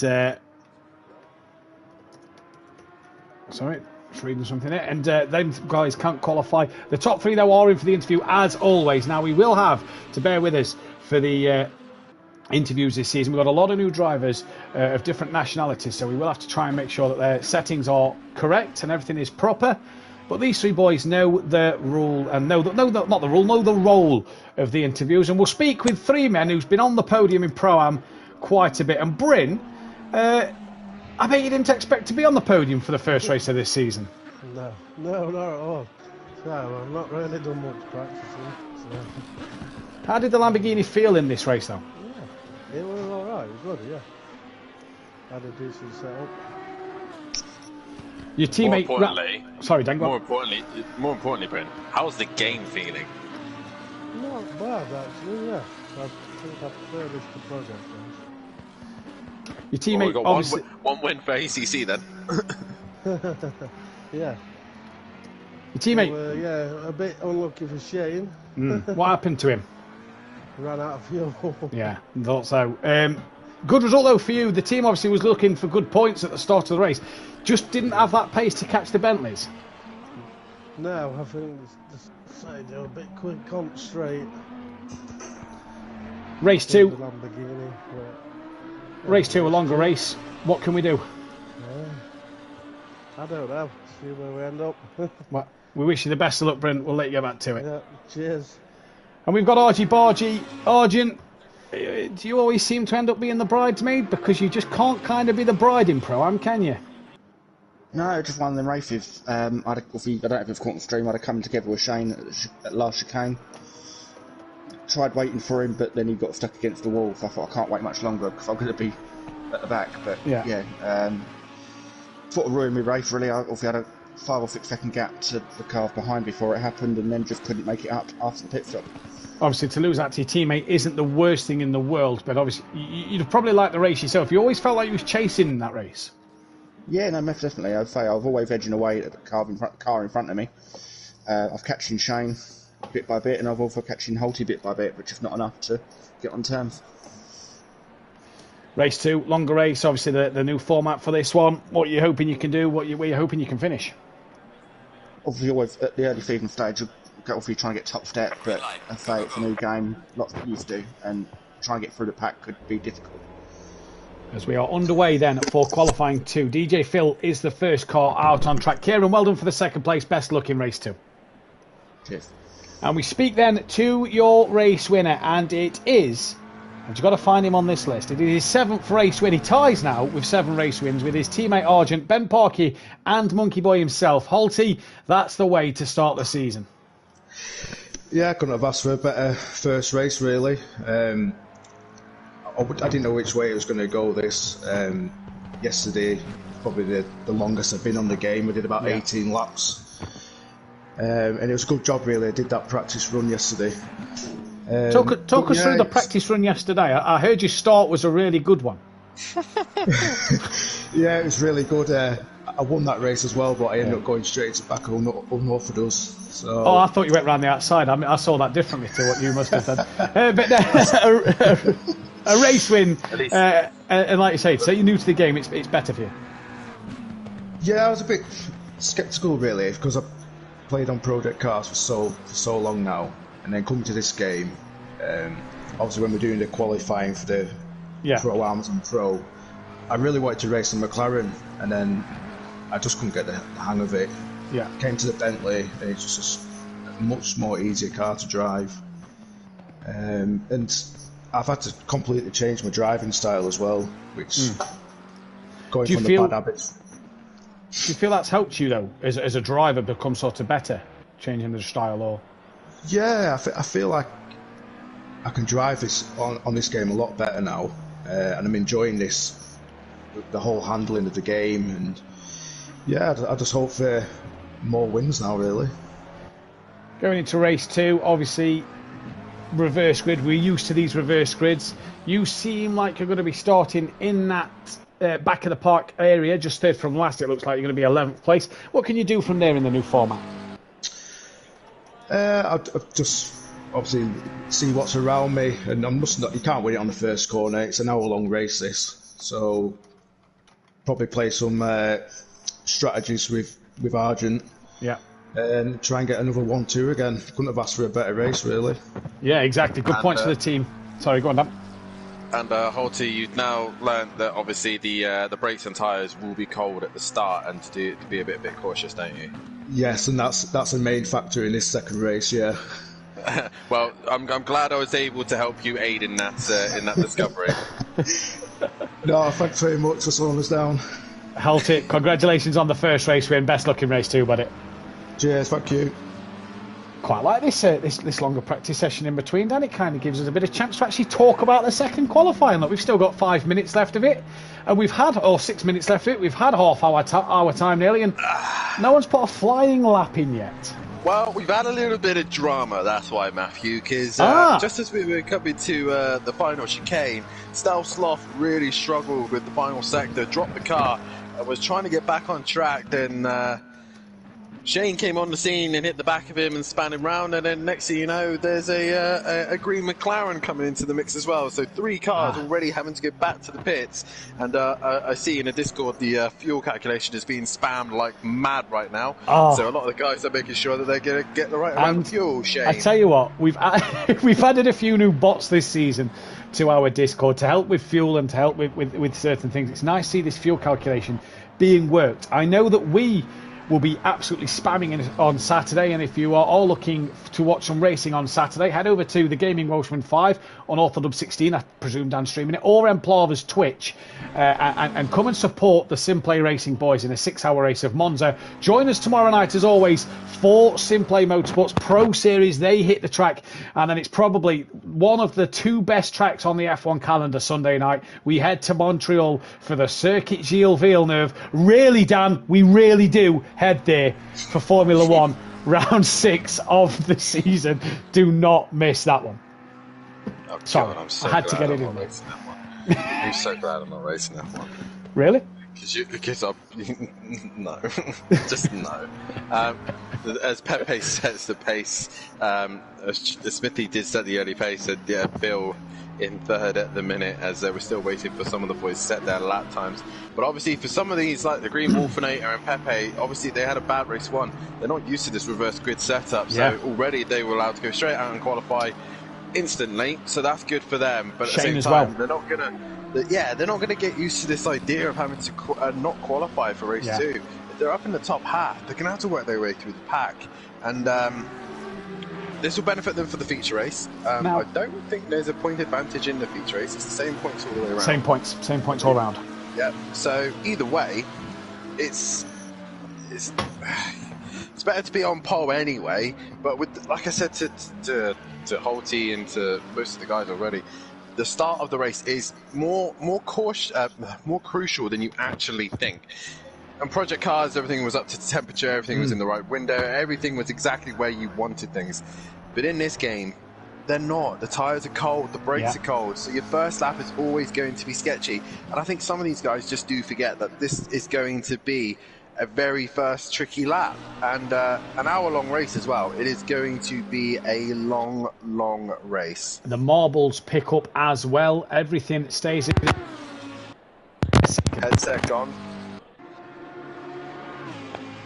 Apologies, Shane goes pole by a second there. So who's the next person on a lap? Car 8. That would be Stealth Sloth, the last man on an actual flying lap. Dan, Shane has a good advantage here. He took pole in the sprint race. He's now got the chance to take a double pole and maybe get his head down in this feature race. Yeah, but I wouldn't count out the Wolfinator. I think he's possibly got a lap time underneath, but as is Pepe, to be fair. I think these two might give him a headache into turn one. Ooh, I got head cups. Into turn one. Are we all right? Yeah, just give me a minute. Yeah. No problem. So while Dan does that and tries to remember what he says, one of the men who used to be a Q2 specialist, Dean Wasocki, starts at the back of the pack. It's a Bentley, 11th, 12th and 13th place. That is going to be interesting to keep our eyes on, how the Bentley progresses through the pack. Kelly will start P10. Welshie will be the man to start P9. Bryn then will start in P8. And PN Motorsport will start his first Q2 race in P7. The Wolfinator yet to set an actual lap time at the moment, and down in P6 is not going to be good for him in his first Q2 race. Shane, though, the man setting the lap time at the timing board alight, then he's coming into the final sector. Are we better, Dan? No. He's still I'm still hiccuping away, but we'll work with it. You might just hear a little bit of it every now and then, but I'll try and keep it under control. Like that. Stealth returned to the pit lane then. He's got 2 minutes 11. He can get out to get another lap in, but he's got to leave the pit soon. Shane improves. He's now found another 4/10. It was Smithy behind him who's now into P4. The next car is car 57 of Pepe. Can Pepe get himself on that front row? Can he keep himself on that front row and cement his place a little further as the Wolfinator is now on a lap? Smithy returns to the pit. Every driver will get one more run at this. Shane as well doesn't feel he needs to do any more. Shane's in the pits. The Wolfinator will get one final run here. Goes P2. Goes within 4/10 of a second. So he then is on a flyer. DJ Phil out on the lap out on the track at the moment doing a lap. Will he get one more? He possibly will get one run at this and maybe try and find the 6/10 he needs to Smithy. But Wolfinator ruins his last lap at the first corner. He's invalidated it, meaning the only person to really worry Shane now is Pepe and DJ Phil, who will probably get one more lap in. Emplava had it under control on Sunday. You're watching. You was watching or in a different race to what I saw, my friend. Let me get involved with this, right? Okay, so this was my reaction to Emplava on Sunday, and Emplava leading the way, and he's got it under control under this safety car. Oh, for God's sake, Emplava, why have you dropped it under the safety car? Oh, you went quiet like you did on Sunday. Yeah, fair enough. I'm with you. Yeah. I wasn't trying to hiccup, I was just being quiet. Pepe has just invalidated his lap. Apologies. Pepe's invalidated his lap, so it's only DJ Phil with 34 seconds left. That can set a lap time then. So we await DJ Phil's time now then. Goes a little wide turn one. It's still valid though. It's still a valid lap. Let's go on board with Phil actually for this. I'm trying not to hiccup right now. On the, I hope I don't have these tomorrow night. On the bonnet camera. It was lag, says Emplava. Oh. EA? Funny lag spike. EA, wasn't it, man? It was just EA. It was EA. The funny thing was, 2 laps before, I said to Emplava, you keep warming your tyres up like that, you're going to spin under it. So he's like, no, I've got this under control. You didn't Was know, that did your you? really poor impression That of was, the Latvian yeah. accent? It was like your Welsh accent the other night. Evening to Welsh Jamie accent. Brazier and Plava in the chat. Thank God no safety car in ACC. Yeah, thank God. You'll probably still drop it anyway. DJ Phil's traction control is 1. His ABS is 2. So really pushing it here. And look at these dashboard images we're bringing you of DJ Phil's car. Still a valid lap time, but he's 2.3 down on his lap, which is probably not going to improve this time around. While you're on that screen, explain to me, how the hell do you get out of that and still use the normal cameras? Because then you mine press, just decided to break it. Yeah, you press that. I just press the normal camera button and it takes it back to that, and then I press return to garage and drive, and don't press drive again. So yeah, I don't know how yours broke it when we did the qualifying. I'm not sure. Jamie's at his dad's. Evening to Jamie though. I have a mission to lose it on the formation lap. Well, let me tell you now, Implov, if you lose it on the formation lap, you've got a good chance of winning the race. As DJ Phil crosses the line, doesn't improve, so he then will start the second race. P6, the Wolfenator on the front row with Shane. That's going to be a juicy front row. Pepe in third place with Stealth Sloth in P4. Good qualifying for Stealth Sloth. Smithy in P5 with DJ Phil 6th. Ignore the number 1 Bentley in P7. Don't know why that is there. That should have gone either way. PN will be 7th. Bryn 8th. Welshie 9th. Kelly 10th. Holty 12th. And Dean Wasaki 13th. I forgot to press to return to garage, so you are going to have to see that silly return to garage as the race starts. Amateur move there, but that's what you get for filling out the spreadsheet. That then means that the Lamborghini is now on 52 pole positions and is absolutely cruising out front in turn. Well, I say cruising out front. The Mercedes has the most poles. The bonus is there is no Mercedes this season, so it can be caught. We nearly. It was that close. We nearly saw a new manufacturer to the grid. We did. We did. Nearly saw. Well, obviously we got the Aston Martin. There's one new manufacturer, and the Bentley, obviously. But well, no, we had them in the last season of ACC, didn't we? Yeah. I know we had the Bentley before, but there was nearly a new manufacturer. But sadly, my teammate was not impressed by it. But yeah, Smithy also wanted to go Lexus as well, by the way. So yeah. Well, I should have told Smithy to crack on and get into pro, and then we would have gone Lexus. But you know. There we go then. It is though a battle of Audi and Porsche who will get its 51st race win. The bonuses, and so Lamborghini 52nd pole position, and that is Shane's. Where is he? That is his 4th pole position, tying him with Cobb, Emo Guy, JM Grill, Keegs, Laney, Little Leach, NJ, Smoky Devil on 4 pole positions. There's some names on that list, mind. Who's Keegs? Some names. Who? Exactly. We're underway then for the hour-long race. The formation that will start. I will change the camera as quick as possible. I do promise you that one. This is the problem Dan had last season, but we have figured it out what to do. You have, I haven't. So when the screen changes, before it loads to this, you press return to garage, and I forgot to do it, didn't I? No driver appearances this evening. There will be no driver appearances tomorrow. A. Smith makes his 50th appearance, so next week, or next Sunday at the Circuit Gilles Villeneuve then. And here we go down the hour-long race. Shane on pole. And it is green and go here for the first time. No, wait, hang on. Is that my saying? Either way, we go at Catalonia, 4 race 2. It's Shane from Green Wolfenator. Pepe up has already lost out a few places. Stealth Sloth's in 4th place, in 3rd place. Where is he? Is he made some places? Stealth Sloth up the inside of the Green Wolfenator, and Stealth Sloth goes into 2nd. Bryn from 8th place. He's already up into 3rd. The Wolfenator gets pushed a little wide. Pepe comes through as well. So Bryn's already up to 3rd with Shane leading from Stealth Sloth. Here comes Welchie now attacking the back of the Green Wolfenator. All the way through the pack. All the way, here they go. Look, the timing screens now makes it up. Holty's already up to 8th. Great start from him. Argent and Dean just hanging back a little bit. KLF 11th, battling with DJ Phil. PN's up to 9th. Smithy 7th place, trying to get past his old nemesis Welshie. Not there, he can't. Welshie trying to stick with the Green Wolfenator, who's on the back of Pepe. Bryn on the back of Stealth Sloth, but it's a Lamborghini 1, 2, 3 at the moment. It is a Lamborghini 123. Who's ever picked the Lamborghini this season looks like they're in great shape. Oh, Bryn on the inside, and here comes Pepe as well to get past Stealth Sloth already. I feel like it's been a bit of carnage for the backs. There's a gap. Stealth loses another place, and here comes the Wolfinator to terminate Stealth Sloth's podium chances, maybe. Oh my God. Yeah, you like that. Oh that my was God. good. Wolfinator, he will be back. Up the inside of Stealth Sloth, and Stealth Sloth loses another place. What's happened to Pepe?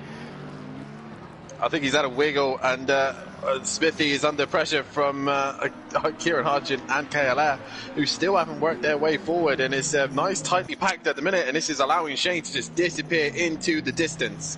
Yeah, Dean's had a moment as well because he's down in 13th and has lost the back of the rear. It is so congested. Stealth Sloth and Welshie trading places. Oh, there's PN. There's one of the McLarens. I think it was Smithy. It was. Argy Bargy in that as well. The pit lane is open, says Race Control. And here comes Argent on the back of KLF down the straight. The tank versus the McLaren. And who's going to win? Kieran is all on that marbles. It's Smithy, apologies.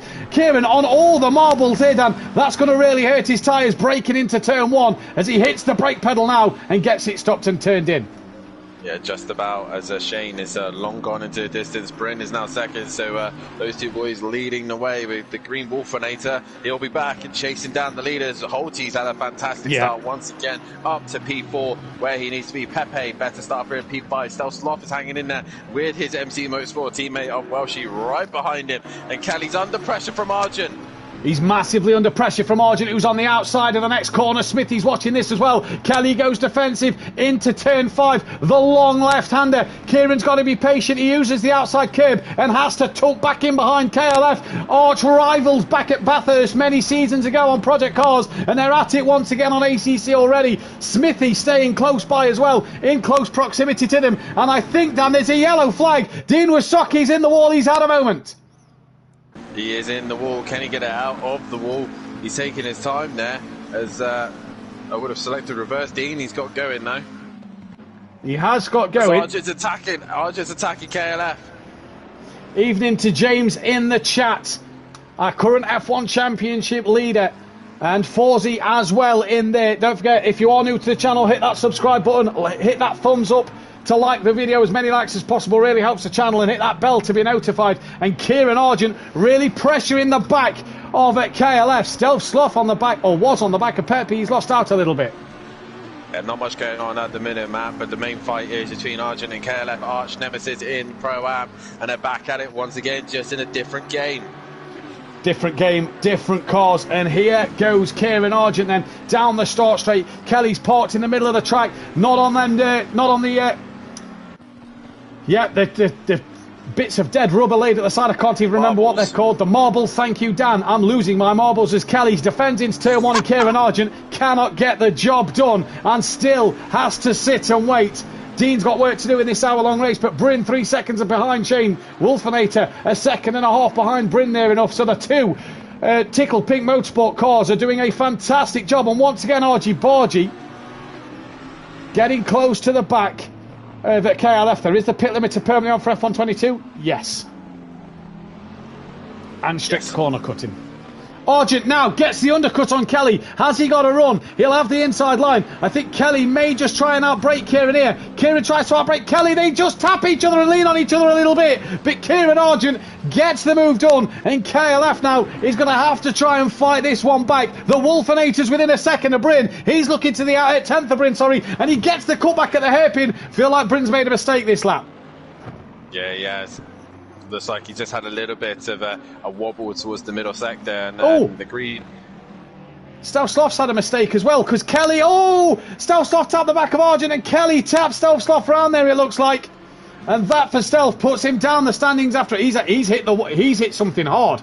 He has got a very dinted front end here. That may require a pit stop. Possibly so, but again, this is the benefit of this hour-long race. You can come into the pits, get the repair done, and hope that something happens so that you're able to work your way back up the order.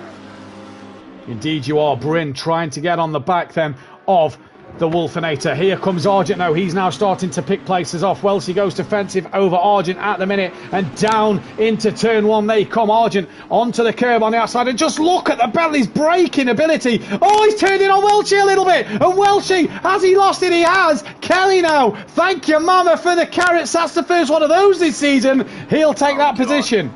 Pedro in the chat, amazing racing and the best comms I've ever heard. Great job, guys. Really enjoying it. Thank you very much, Pedro. We try our best to put on as good a show for you guys as possible. Argent now 6th, Kelly 7th, Welchie down in 8th, and his nemesis Smithy behind him.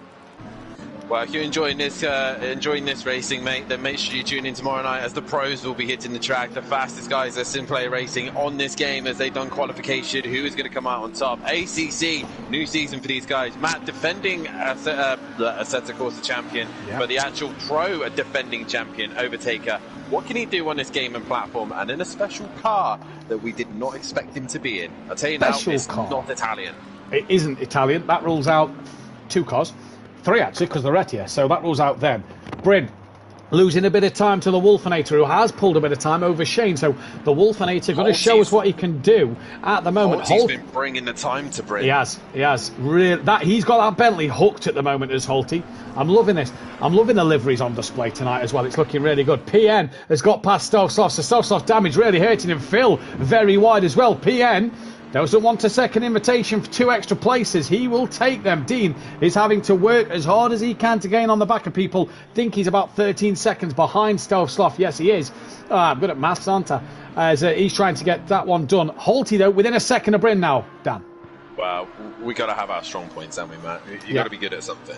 Yeah. Sim racing is definitely not your thing. Not my thing at all. Now that's why I'm only a 4-time champ. Not 6 times like you. Well, one day you'll grow up to be big and strong like me one day. It's 5 each though in my head. I won GT5s, so 5-4. Either way, Holty is bringing that gap down to Bryn. He's nearly on the rear end of him. Did you not hear? I won Touring Car 2. Oh, did you? Oh, well then fair enough. Yeah. Fury won Touring Cars. I won TC2. Fair enough. The five, lower category where only a few people were in the Astra. 5-5. Holty really getting on the back of Bryn now, Dan. Then, and he's very much so. He's making his Bentley look really good tonight, isn't he? Yeah, he definitely is. Yeah, and I think the thing is as well, Shane's making the Lamborghini look strong as well. Yeah. So both our setups looking fantastic at the minute. But it's like a test, right? Feedback, Holty and Kieran, and you're going to go feedback, Bryn and Shane. What was the setups like? Need to know for tomorrow. Not Bryn. He's already said. Well, he's already said he's not running yours. Yeah, that's a fair point. 3/10 of a second then. Separate 3rd and 4th. Bryn from Holty, Lamborghini from Bentley. Is this going to be the battle this season, Dan? Tickle Pink Motorsport versus A&H Motorsport? It definitely looks that way for sure. Meanwhile, further back, Stovsoft is becoming a little bit under pressure from DJ Phil. Has DJ Phil lost out to Stovsoft? No, DJ Phil's lost out to Stovsoft, yeah. Dean's just struggling at the minute in this Bentley. Really struggling. Maybe a lack of testing. Possibly. I know he struggled in testing when he has been on of left front overheating, and don't know why. Me and Monkey Boy have tried to help him with the front left. We're not sure. I've just given him a bit of advice for race 2. I wonder if the changes that he's made is just probably where he's struggling a little bit and has got to get to grips with the changes. Holty though, however, right on the back of Bryn. He has. Bryn now comes defensive. Look at that. Straight across defensive of Holty. And Holty patiently, a little wide onto the marbles. That'll just affect the tyres on the exit of the corner. Yeah, ever so slightly. Again, I keep referencing so many different things, but obviously, like I said to the viewers, a lot of these drivers may know already ACC, but to a lot of these guys, this is all brand new. You can see in the numbers, a lot of them running the red amateur number. Yeah. So basically, they've not played long on this game at all. This is basically a few of them the first time they picked it up and given it a go. Yeah. Holty example, as he's really attacking in there, right using a lot of curb. I would not be touching that curb at all, but a lot of these guys brand new to it, and they're going to be learning about these marbles. Yes, we've only done about 10 minutes already, but already the marbles is happening. They're being picked up. The track they stay there. Quicker. They stay there from the first races as well, though, Dan. So it's the whole, practice through to now's effect of the marbles, and they're all experiencing this for the first time.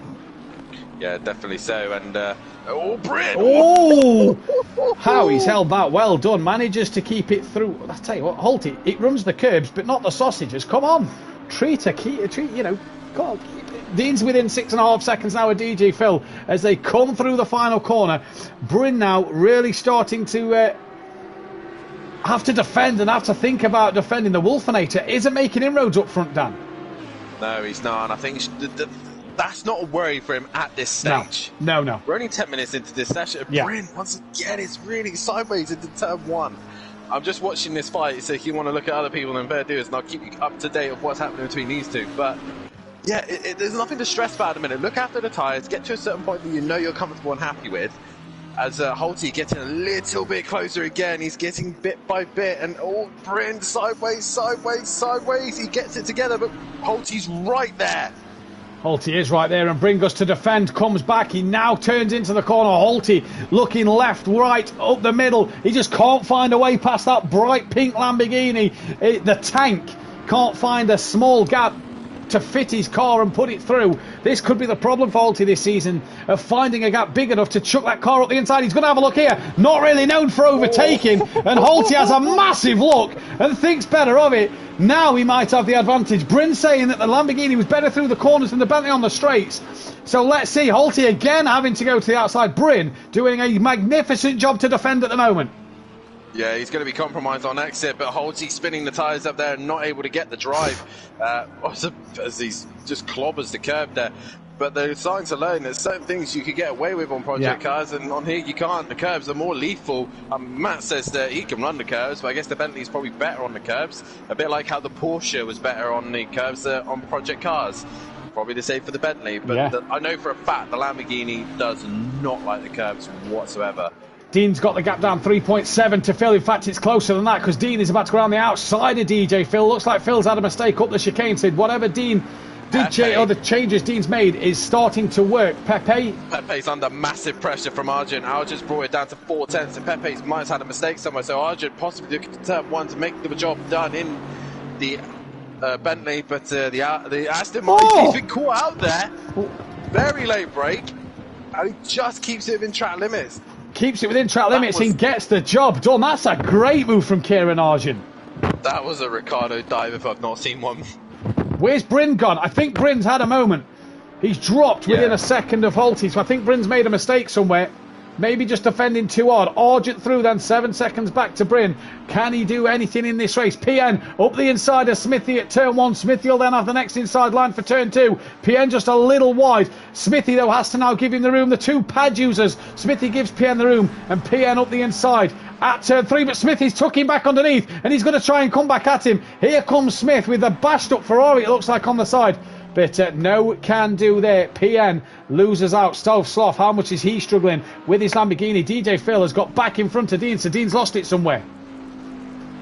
He has indeed. Pepe, I think, is starting to struggle because Kelly is now getting within a few seconds of him. He was only 8 tenths behind Argent when he went through the sector 2 split. And 3.9 now. Yeah, and Kelly's now within 2.4, so something's happened to Pepe. Maybe he's just pushed it a little bit too hard and the tyres have overheat. Either way, all these guys, they get to the point now where they're going to start getting the tyres at the stage where they're starting to stress out. They've only now got, what's the race for? So half an hour. They're already only halfway between their first race and this one. So they're really going to be struggling on their car now. Yeah, and this is the thing with this second race is they'd have been pitting around this mark maybe to get the tyres changed. They've now got to do that extra bit of distance on their tyres to make sure that their tyres are up to, to doing that extra time. They've got at least 10 minutes till the pit window opens, I believe. I can't remember when you said it. I think it's 20-minute pit window. I think it's 35 to 15 that it will open and then close, if I'm correct. So it should be within the next 10 minutes. Also, just so you know, the green Wolfenator has brought that gap down ever so slightly. It was in the 4 seconds for a while. It's now down to 3.9. So he's slowly creeping on the back of him. Is this where Wolfenator has probably done different races or different leagues? is this where he's now starting to get into his stride? He knows how to do a longer endurance race. Well, Shane, this is the first time he's done an endurance race. Yeah, possibly so. Dean back within 8/10 of then DJ Phil Kelly. 1.3 off of Pepe, so Pepe really starting to struggle. PN within 1.7 to Welshie then. So there's time being gained by certain drivers at the moment. PN trying to work his way up through the grid. And like you say, the Green Wolfenator's experience of that hour-long race could be coming to him. Argent's past Bryn.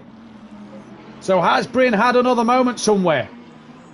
Possibly so. I'm currently on board with KLF, who is getting closer and closer to Pepe. He's within reach now. If Pepe makes another mistake, the McLaren 22 of KLF will be able to find a way through. It will indeed. You keep me up to date with that, because Dean's just he's just had a sniff up the inside of DJ Phil's McLaren, and he's right on the back of him here. So we'll keep our eyes. PN's past Welshie on the timing screens as well, so we've missed that one. But here comes Dean with Squash. We're on board with Kelly now, then we jump to KLF. Poor exit out the chicane. Does Kelly get the run? You see the marbles on the left and the right of the circuit. KLF, on the back of Pepe, down the start straight to start lap 9. And here they come then. 43 minutes left in this race. Can Kelly, you see him? It hasn't got long enough. It was just reeling it in enough, and Kelly has to wait once more. Dean's round at the hairpin. Dean has had a spin, and he has lost all that time he's gained. So we'll jump back to Kelly now. Yeah, Kelly is still not able to get past Pepe. Pepe, I think, just seems to be struggling with his rear tyres so slightly. And Kelly seems to have calmed his down from the first race. But he seems to have a good set of tyres in the first half. And then last half, when he changed to the new set, he struggled. Did he have his new set up right? I wonder if that's the problem. Whereas staying on this first set, they might just stay in that perfect window. So Dean has got work to do here. Hopefully he can get it done to get that time back to Phil, because he has been pulling that gap down to Phil. Stealth Sloth gaining on the back of Smithy. Dan, you keep your eyes on Kelly again for a moment. You're going to see Stealth Sloth and Smithy for a moment. The other Audio Sport Racing McLaren. Kelly's had a great run. He's had a great run through the right-hander. Let's jump back. Talk us through it, Dan. We are back. He's had a great run through the right-hander. He's looking to the inside of the hairpin. He's very late on the brakes. He's got the nose in. Is he going to get it stopped in time? He does. Pepe gives him respect, and through the inside goes KLF 900. Well done, Dad. That was a nice smooth route. I think I taught him that one. But nicely done there from Kelly. But more importantly, Green Wolfenator has brought the gap down to 1.8 to Shane. Shane is struggling.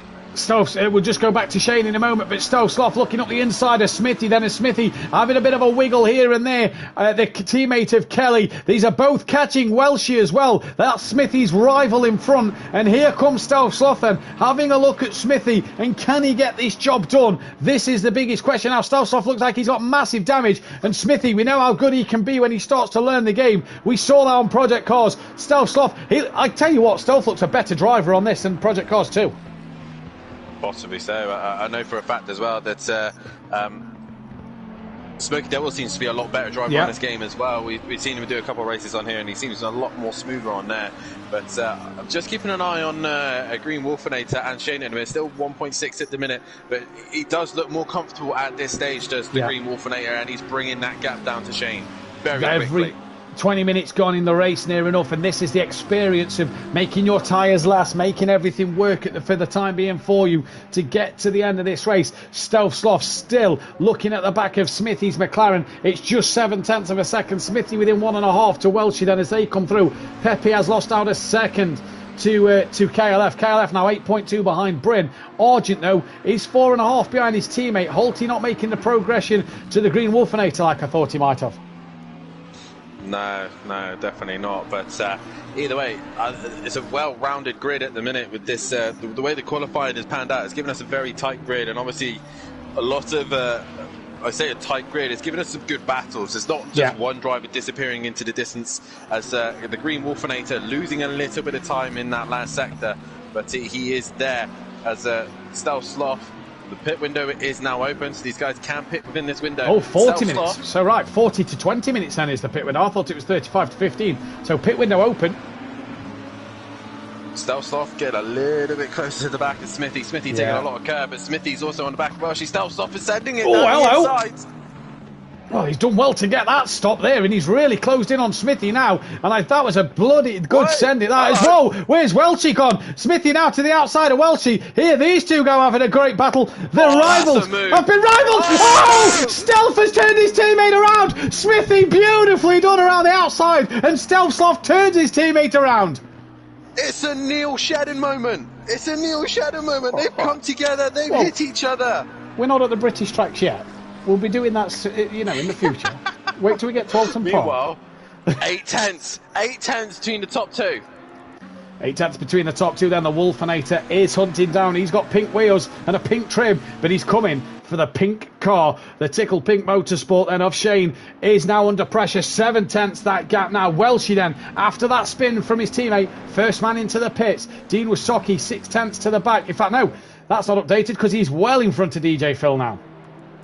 And I just thought of another one. It's been a Mark Webber and Sebastian Vettel, a Daniel Ricciardo, a Max Verstappen. Here's a better one for Catalonia, a Rosberg Hamilton. Oh, yes, a Rosberg Hamilton. Yes, I absolutely love. Whoa, green Wolfenator, better exit in the final corner. He's got a great run out of the final corner, and he's going to get into the slipstream of the Lamborghini. But is that McLaren got a strong enough straight line speed? It's got the toe, but I think he's carrying a little bit too much wing to make any advantage of it.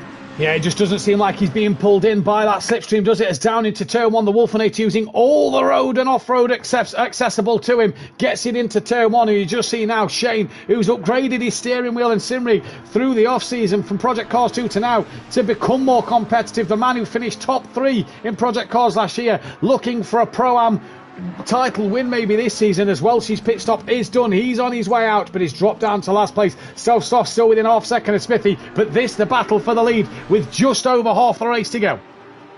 Yep, Emperor in the chat saying, no, that's rule number 1 that has been broken. Don't hit your teammate. I thought rule number 1 was not drop it under the safety car.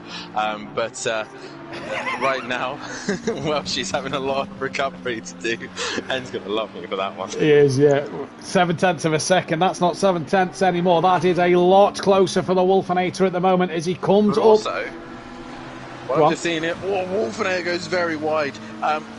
While these two are too busy scrapping with one another, the two Bentleys of Holty and Argent slowly creeping their way onto the back of them. They are. Stelfsloth's got the job done on Smithy a bit further down as well. Then they are creeping onto the back of them. You're right. These two nearly lapping DJ Phil and Dean Wysocki at the moment. Dean 19 seconds now behind Smithy. He'll want to get that place done. 36 minutes left of this race, and Shane at the moment hanging on in there so far. Let's see the run out of the chicane now. Shane gets a much better exit from the chicane this time. He does indeed, and I think that's been his problem. I think the McLaren's just got better traction, better drive than the Lamborghini. The Lamborghini seems a little bit twitch happy, but he's managed to pull 8 tenths now, so he's out of that slipstream advantage. But Holty 5.5 now, was 6 seconds. He's slowly creeping onto the back of him. He is slowly creeping onto the back of them. Indeed, we'll keep our eyes on Smithy and Stelfsloth, as that is also 8 tenths of a second. Pepe not catching onto KLF, but KLF now 5 seconds off the back of Bryn. So maybe these Lamborghinis just starting to struggle as that pit window is opening. Drivers not diving in then. So it was a 10-minute pit window. It only recently got up to a 20-minute pit window a couple of days ago. Pepe, though, their second man in. He is into the pits, and I'm currently watching Stelfsloth and Smithy, just keeping an eye on this battle. The go of Smithy trying to hunt down the Stelfsloth. Green Wolfenator had a bit of a wiggle on the exit of turn 5 there, and that's just allowed Shane. He was getting really close to the back. That's just allowed Shane a bit more breathing space. I wonder if the Wolfenator's tyres now are just starting to take a bit of a battering. I think a lot of the drivers are just trying to get to the halfway stage of this race, knowing that their tyres can get to that point. But the further they could go on these set of tyres, the more likely they'll have better, fresher tyres for the second half. That's if they set the pressures correctly. If the pressures are set correctly and they've got a little bit more life left in them, they can push a lot harder with less fuel. Will be less tyre wear with less fuel as well. And we'll see how they get on with that. Kelly has brought that down even more to Bryn. Bryn, I think, has had another wiggle. So from first off race 1, we had Kelly, who was struggling with tyres. Bryn, I think, now is starting to struggle with his tyres. Yeah, I have to agree. 1.9 now. 1.9 to Kelly. Pepe's done his pit stop. DJ Phil comes into the pits now. So DJ Phil a lap down, but the leaders haven't pitted. The Grey Wolfinator is now 2 seconds behind Shane, so he's lost a lot of time. Holty's only 4.1 off the Grey Wolfinator. And who's that coming out the pits? Who's that coming out the pits? I think it's Pepe who lets the leaders go. It was Pepe. So Holty will be on the back of him shortly. Let's go on board KLF. Not pitting yet then. So DJ Phil, the third man into the pits. Yeah, not yet. I think Kelly feels like he's got a little bit more tyre life than Bryn at the minute, and it seems to be showing 1.6. He's slowly creeping onto the back of the Lamborghini of Bryn. They're quite a bit away from the rest of the guys who are just exiting the first sector and going into sector 2. They're only now coming towards turn 1 and 2. You said in race 1 the Lamborghini at the middle stage of the race just doesn't seem to be compliant. Is that what we're seeing here with Bryn and Shane? Possibly so. I think he's got through the worst of it now. I think Shane's now starting to get some performance back, as the Green Wolfinator has not really put any pressure onto him. Holty, though, is starting to creep onto them, but I think he's had to clear Pepe. Once he's cleared Pepe now, he can now start looking to try and get to the back of the 2 in front, but he has lost some time doing that. Yeah, agreed. Wolfinator pulls 2/10 back on Shane in this lap alone. Argent within 2.6 of his teammate now, so a little closer this time around. But don't forget, they've all still got to pit in this race. Who pulls the trigger when? That is the biggest question. Oh, Shane, that was a huge wiggle before the chicane. He's held it well, and I tell you what, he's now boxing. Shane is coming in. The Wolfinator does not follow, so he will take the lead. Smithy's into the pits. Holty as well does not pit. That was a good call there from Shane. He's probably overheated those tyres in that moment and went, that's it, I'm coming in, let's ease those tyres off now and bring it into the pits. Indeed, so good call from Shane, and Holty stays out on his way, 4.4 to the Wolfinator, but Argent's within 0.8 of a second of Holty. That says, that doesn't look 0.8 to me. That must be to Shane then. Possibly so, yeah. I reckon that's where Shane has dropped behind Holty, and then Argent's crossed the line just after. So either way, Shane in the pits, Smithy in the pits, and who will do what? DJ Phil down to last place. Who's that? That's Pepe getting past Smithy, and Welshie. Oh, he's had a little excursion at the final chicane here. So Welshie's coming around the final corner now. Smithy's off and away he goes. We'll get back to your point in a moment, Dan. Smithy will be off the limiter now. Well, she's going to fly past him, but he will stay ahead of DJ Phil. Daniel, back to you. Yeah, I was just sitting here thinking, I'm looking at KLF's front end of his McLaren. He's got a slight bit of damage. Obviously, earlier on in the race, Stelsloff did drop it in front of him. Has Kelly been possibly suffering from a little bit of light damage from the front of the car? I reckon so. Is that possibly why the car's a little bit more stable? He's just got a little bit more understeer rather than oversteer this time. I wonder if that is the case, making him a little slower in the straight line, but a bit better through the corners maybe. Another thing to note as well, if it's just the splitter that kind of had damage, it might be because he's running the sausage curves like that a little bit. Stelsloff is into the box. He could be in for a long one. Got a big whack earlier on from KLF, as we mentioned. So he's now into the pits as Dean goes flying past up into P9. When will D-Box? Good evening to Ivor in the chat. Apologies, pronounced it wrong, probably still again. It's terrible of me. But good evening to you in the chat. Great race pace Sunday night for your first ever Simplay Motorsport win. And the gap out front, Dan, 3.4 seconds. Yeah, you're supposedly Welsh as well, so you should be able to pronounce that name. The Green Wolfinator leading away. Holty is slowly bringing the gap down, but it's not rapid enough. Arjit just sticking with him as well. As Bryn's now into the pits, as Kelly got up right behind him, and Kelly now extending his stint. And I think as well, Kelly at the minute just seems happy with these tyres. I think he's a little bit cautious to go into the pits. Stealth, stop-go penalty for speeding in the pit lane. So Stealth's race has gone from bad to worse. That's going to help Smithy and Welsh out. Yeah, massively. And maybe Dean Wysocki bringing him back into that fight with Stelsloff after his poor early positioning. And this is the thing with the hour-long race, Dan, look.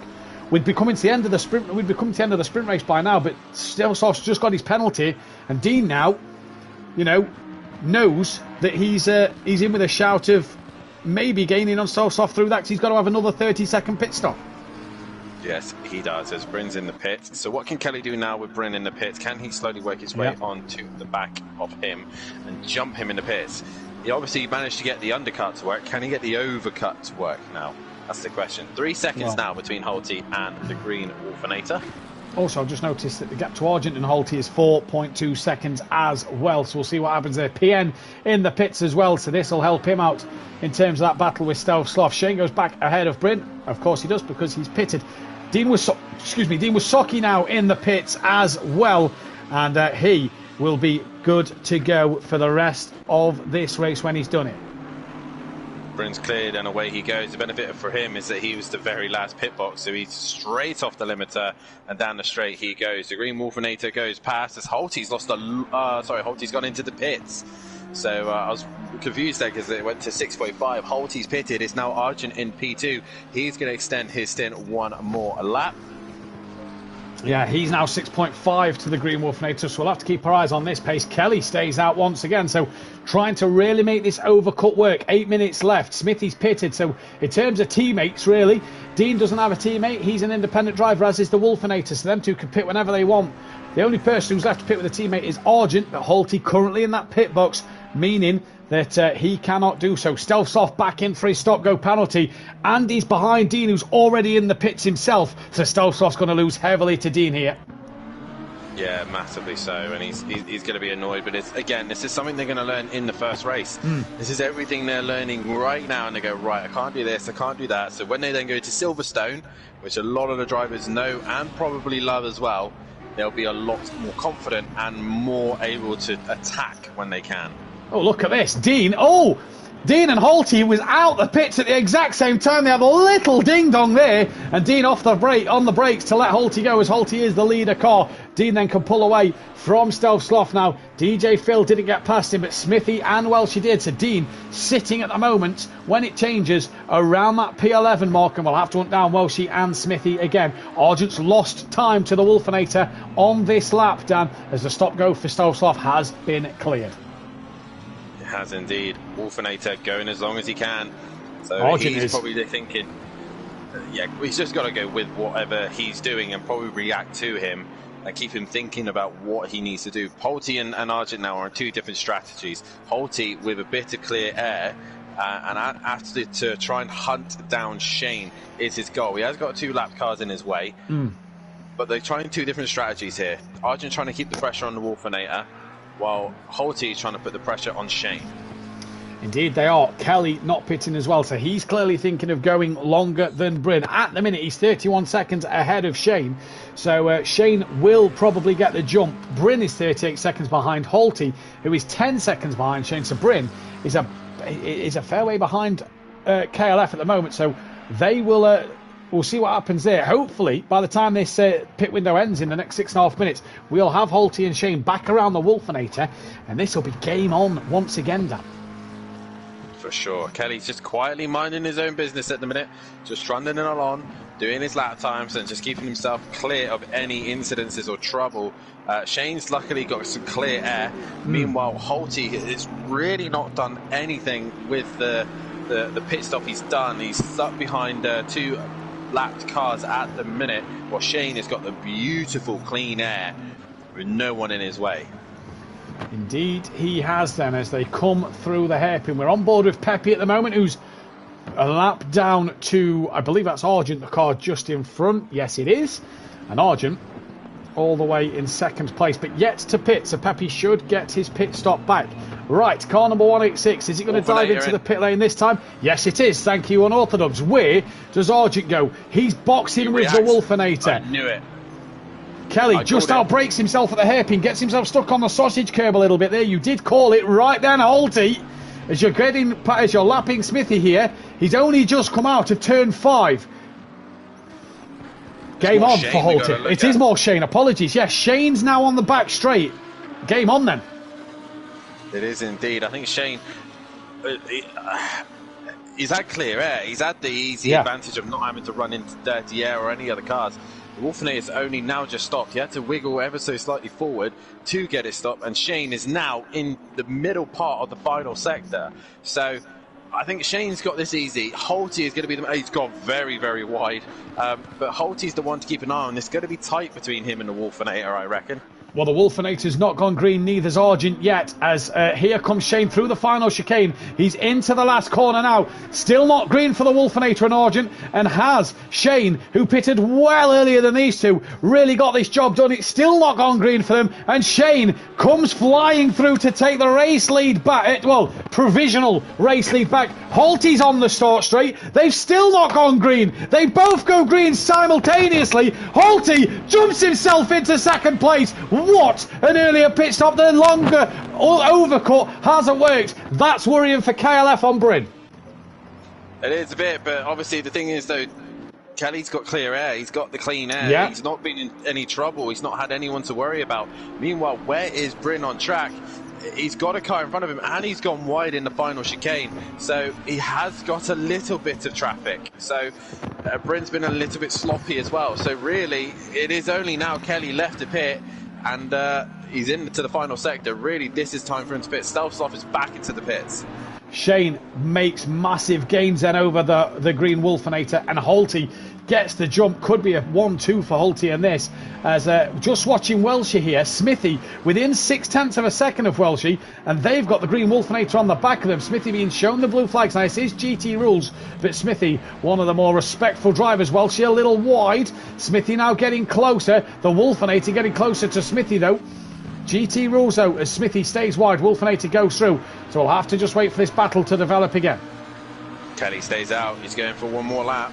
He's going to run out of time though. He's got 3 minutes to get it into the pits. He's got to be in the pit lane before the pit window ends. That's what I found out in testing. Welshie a little deep. Wolfinator follows.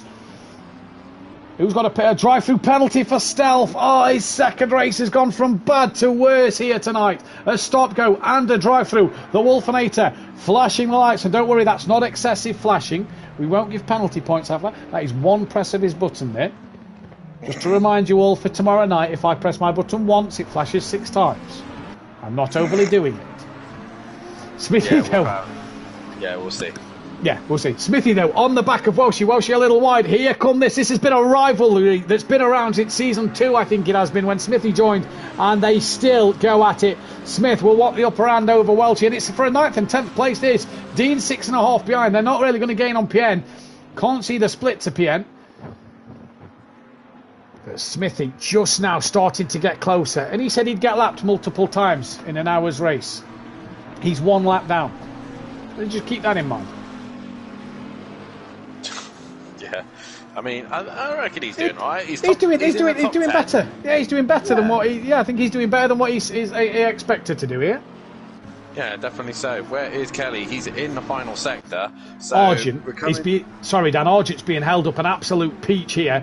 Smithy's trying to fight Welshie hard, and Argent is trying to lap them. Don't forget, they don't have to move out of the way. They just can't defend. Smithy's trying to attack Welshie, not defend from Argent. That's the problem. Kelly in then. With 1 minute 29 to go. That's a good choice because he wouldn't have got round another time. So Argent gets past Smithy. We await Smithy. We await Argent to get past Welshie then so we can see Smithy gain an extra place. But yeah, Smithy really attacking Welshie hard in this race. Definitely so. I reckon that Kelly could just... He's got to pop out between Argent and Bryn, I reckon. Say that. That's Argent at the moment with Welshie. So nearly tapped Argent round there. He would not have been a happy buddy, wouldn't he? God, no. That'd have been him. Tell you now. Shane's gone through, so Kelly's trying to get himself into his box and stopped. Will his tyres be done correctly this time? The Wolfinator goes through. Argent will go through. Where's Bryn? He's only now getting into the final sector. So I think Kelly will jump Bryn, but only just. I think so as well. Where is Bryn? Just looking for the number 7 on track. Heading into the final chicane. Yeah, Kelly's still in the pit lane. Stealthsoft comes out just in front of Welshie from his drive-through. And we'll now split Welshie and Smithy. Smithy's dropped off the back here. Dean's now within a second of Smithy. So whatever changes Dean's made, hopefully it's helped his front left out in this race. He's not had the best of races, but maybe that tweak hasn't helped him. Kelly's out the pits. Bryn is going to go through. So it is so close, and this is the pole point of the hour's race. The pit window ends, and we have got an epic fight between these two to the end. Bryn back into 5th. The Wolfenator on the is 9 seconds behind Holty. Holty 9.2 behind Shane. So that battle didn't commence as we expected, but Kelly and Bryn is really going to hot up now. Yeah, definitely so. But Bryn seems to be struggling with his car. He doesn't seem to be as comfortable as he was before. He's got a little bit of sliding. You see, he's still sliding now. He's struggling. Maybe he's messed up his tyres this time round. Maybe he's pushed too hard to get past Kelly for when Kelly pits. I'm just on board Dean Wasocki, who's getting to within that second mark of Smithy now. Smithy being held up a little bit here by Stealth Sloth, who is a lap down. Again, blue flags. Doesn't mean that the lap cars have to get out of the way. It is GT rules. I'll tell you what I love about this game as well. Smithy's car was white on the sides. It's starting to go a little black, where the marbles and the tarmac and the dirt is just flicking up onto his car. Brilliant. Just little things like that, and it just make you happy. Make me happy. Doesn't look black on my car, but okay. Oh. Well, those sloths front end is Smithy, yeah, struggling through the chicane. Dean is all over the back of him. Is Dean going to get Smithy then and get into that top 10? Tell you what, Dean's had a good recovery here. DJ Philly's got past. Stealth Sloth had problems, but he's made the place up there. Smithy's going to get past as well, it looks like. Oh, Smithy just struggling to keep this in a straight line. Here comes Dean Wasocki then into turn 1. Holty's pulled a second back on Shane, just looking at the timing screens, and Kelly within a second and a half of Bryn, but we'll just stay with Dean and Smithy at the moment, just under a second. Kelly now is actually 1 point. Yeah, Kelly's just gone down to 1.1. I've just seen the timing go down. Argent as well within 1.9 of the Wolfenator. Wolfenator's lost time to Holty, so since the pit stop, these Bentleys seem to have come alive a little bit up front. Possibly so. Not enough to catch Shane at the minute, but Kelly's still not quite onto the back of Bryn yet, but I think Bryn is just struggling with rear tyres. I think his tyres are just starting to play a little bit of havoc to him. Keep an eye on these fights. Dan watching the Kelly fight, and we're watching the current Dean and Smithy fight. Dean once again onto the back of Smithy as they come to the back straight. Dean's just got to be patient here. Remember to just brake a little earlier. Get back on that power quicker than Smithy. That's what Dean's got to do then. 1.2 the gap, Kelly to Bryn, 1.7. Argent to Wolfenator. Dean looking to the outside. The Bentley so much better than the McLaren on the brakes. Dean round the outside of the hairpin. Can't get the job done. Smithy, though, manages to stay in front. This is good driving from the pair of them. Stealth Sloth as well, by the way, has actually just unlapped himself from his teammates, so he's starting to find pace. DJ Phil had a moment just in front of Bryn and Kelly, so I think it slowed Bryn down more than it did Kelly, so Kelly now gets in a little bit closer. Welshie being caught by Dean and Smithy here, so it could become a three-way battle. Pepe only 9 seconds behind KLF, so we'll have to keep our eyes on that. 1 second Kelly to Bryn. Dan's watching that one. We'll jump to that in a moment. 1.5 Argent to the Wolfenator, and Holty bringing the gap down to Shane. That's 7.9 now with 16 minutes left of this race. Yeah, Kelly's just slowly eking onto the back, and I think Bryn's just calmed it down now.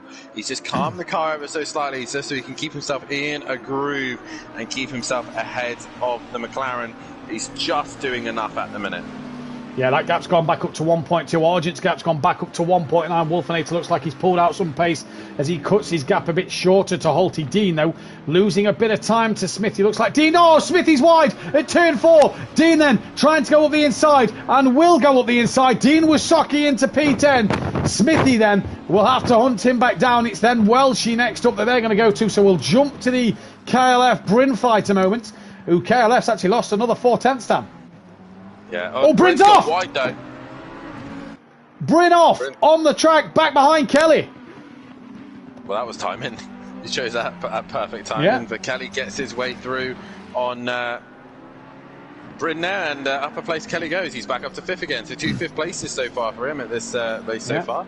Good points at the minute. Argent within 1.1 then of the Wolfenator. So what can these two do? Dean within 1.6 of Welshie. Smithy within 1.1 of Dean. So that could be a good juicy battle to keep our eyes on a little further down the pack. Argent didn't get the run out the final chicane he possibly wanted, that the Wolfenator did get.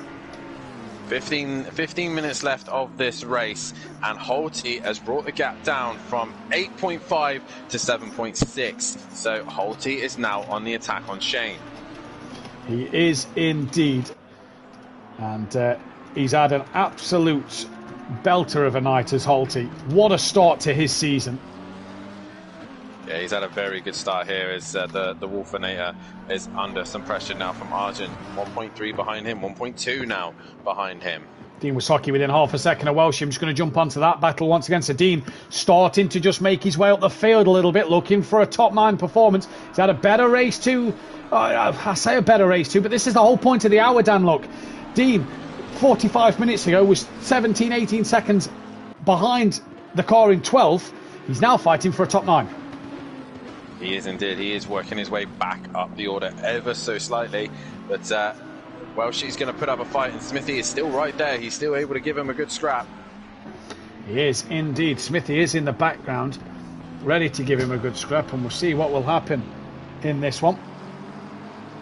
Dean, though, on the back of Welshie, half a second. Kieran within a second. Bryn still within 8/10. So we'll keep an eye on all three of these fights that are just sort of coming to life now at the end of this race, and this is what endurance racing is all about. It may have that middle lull period, but at the end of the race they really start to come together, and they're coming together like a jigsaw puzzle, beautiful and clean. The question is, who will finish where? Driver of the day poll has gone up. Holty's flying. Shane, PN Motorsport and KLF on the driver of the day vote. Dean's had a wiggle at the hairpin, and that has put Smithy on the back of him. Stelsdorf drive-through penalty, track limit there, Dan, you notice. Yeah, there's the first one. The very first. Argent's cleared the Wolfenator. Oh, so what's happened there then? Welshie's wide. Dean's right on the back of him with Smithy, and Welshie all over the place. So the chicane will jump. Oh, I don't know where to go. Oh, Dean's had to avoid Welshie. Smithy's on the inside. Oh, they nearly come together, all three of them. Wolfenator ran wide in turn 3, so that fight is just neutralised for a minute. Dean and Smithy side by side down the start straight. Smithy's all over the marbles. Welty's got let off a little bit. Dean's Bentley just looks like it has the legs over Smithy's McLaren, and it goes again. And let's jump to the Wolfenator now for a moment. Whew.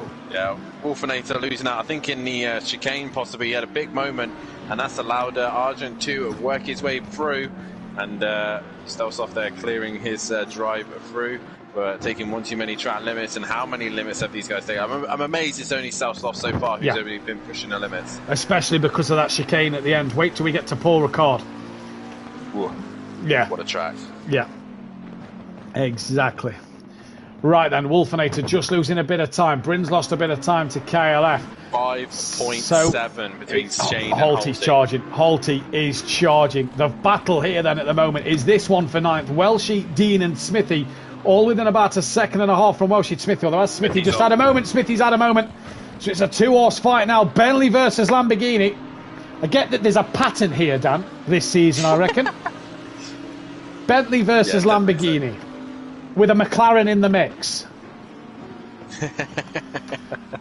Oh, Welshie's deep. And Dean does not need a second invitation. Oh, he may do actually. Welshie's back on. And, oh no, he's had a little mid-corner snap there. Thank you, Mama, for the carrots. Dean Wysocki P9. Bryn and Kelly have just coming up to this scrap. So last thing they need is to be tripping over these lot. Yeah, they are. Smithy, obviously, the car in front of Kelly. And Dean now, yeah, he can take positives away from this second race, I reckon. I reckon a lot of drivers can take positives tonight, to be fair. First 2 sets of races out there, I think a lot of drivers can be positive with their performance. Dean then, no sector time to PN. So where is PN on track? He's gone through sector 2. That is why we do not see the sector time Dean to PN, because the gap is too great at the moment. 5.2 though, the gap out front. Wolfenator is now a second and a half behind Argent. Yeah, I'm not sure what's happening to Wolfenator. He just seems to have gotten to this like lull stage where 1 minute he's quick, next minute he's just a little bit slow. Yeah. No, there's just no. I don't know. I feel like the McLaren has kind of overworked his tyres, possibly. I must admit, though, based on the longevity of this race in the Pro-Am field, I'm saying this, the Bentley looks a good car. It looks a good car. It looks like it's... The Lamborghini seems to go off in the middle and come back towards the end. The McLaren seems to go off at the end. The Bentley seems to be a slow starter. Yeah, the Lamborghini, I think, at the minute, I think it's the all-round faster car. but on raw pace, I think the Bentley has the advantage just by being a little bit better on tyres, being a little bit more stable. But I think overall lap time, the Lamborghini is quicker, possibly the McLaren quicker as well than the Bentley. But the Bentley's just better on its tyres and better overall looking after the car. Seems to be better at the end, doesn't it? And that's where it's kind of mattering, because Holty's now 4.9 seconds to Shane. So that gap coming down. Argent 8.8 off the back of Holty. Green Wolfenator 1.6. Kelly not yet. Headset problems the Green again. Wolfenator, yeah.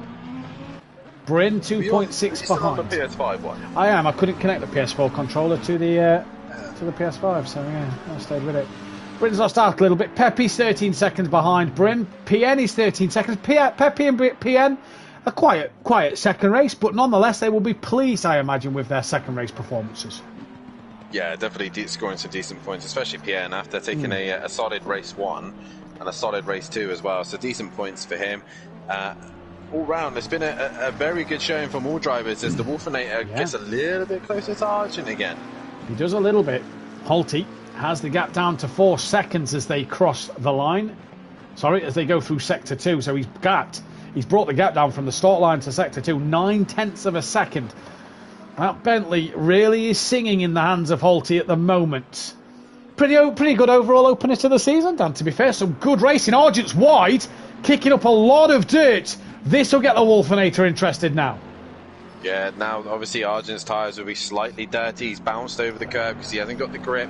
Wolfenator a lot better through the chicane, takes a little bit more track limits. Obviously, if you go past that yellow sausage curb, that is over the track limits. So he's just within it, and now 8/10 separating these two now. It is indeed 3.7. Holty took 1.2 out of Shane that lap. Argent, though, may have to start thinking of defending from the Green Wolfenator in this one, as there is 7 minutes 54 left of this race. And for Argent here, it has been a cracking night of racing. I bet he didn't expect a podium in his first Bentley race. Just say, by the way, back on the back of Welshie again. We've had now 7 races on ACC at Simplay Motorsport competitively. The Bentley has won 5 of them. Oh, Kelly's had a moment. Kelly has had a moment, and Bryn's right behind him. Oh, he is, yeah. But as he's had a moment, Bryn's got to the back of him. Welshie's got held up by it, and now Smithy is on the back of Welshie. on the back of Welshie. There's battles everywhere you look at the moment. Is Bryn going to look into turn 1? He has a think. He has a little look, but no interest there from Bryn. No, he's not quite close enough, and right now Kelly is... I don't know what happened. Maybe just bounced over the curb, maybe. Yeah. But Bryn is right there. He's right on the rear wing. Oh, Argent's just ran over the sausage curb. That has put the Wolfenator right on the rear wing of the Bentley then. Oh, and Bryn and Kelly have come together. Oh, they're facing each other. What has happened there? Dan, talk us through what happened. Oh, I came to see what you were looking at, but by the list of things, I think Bryn went to attack Kelly, missed his brakes and hit the back of it. Bryn has waited for him, but look who's come in to join the party. It's brought Pepe into play here now at the final sector.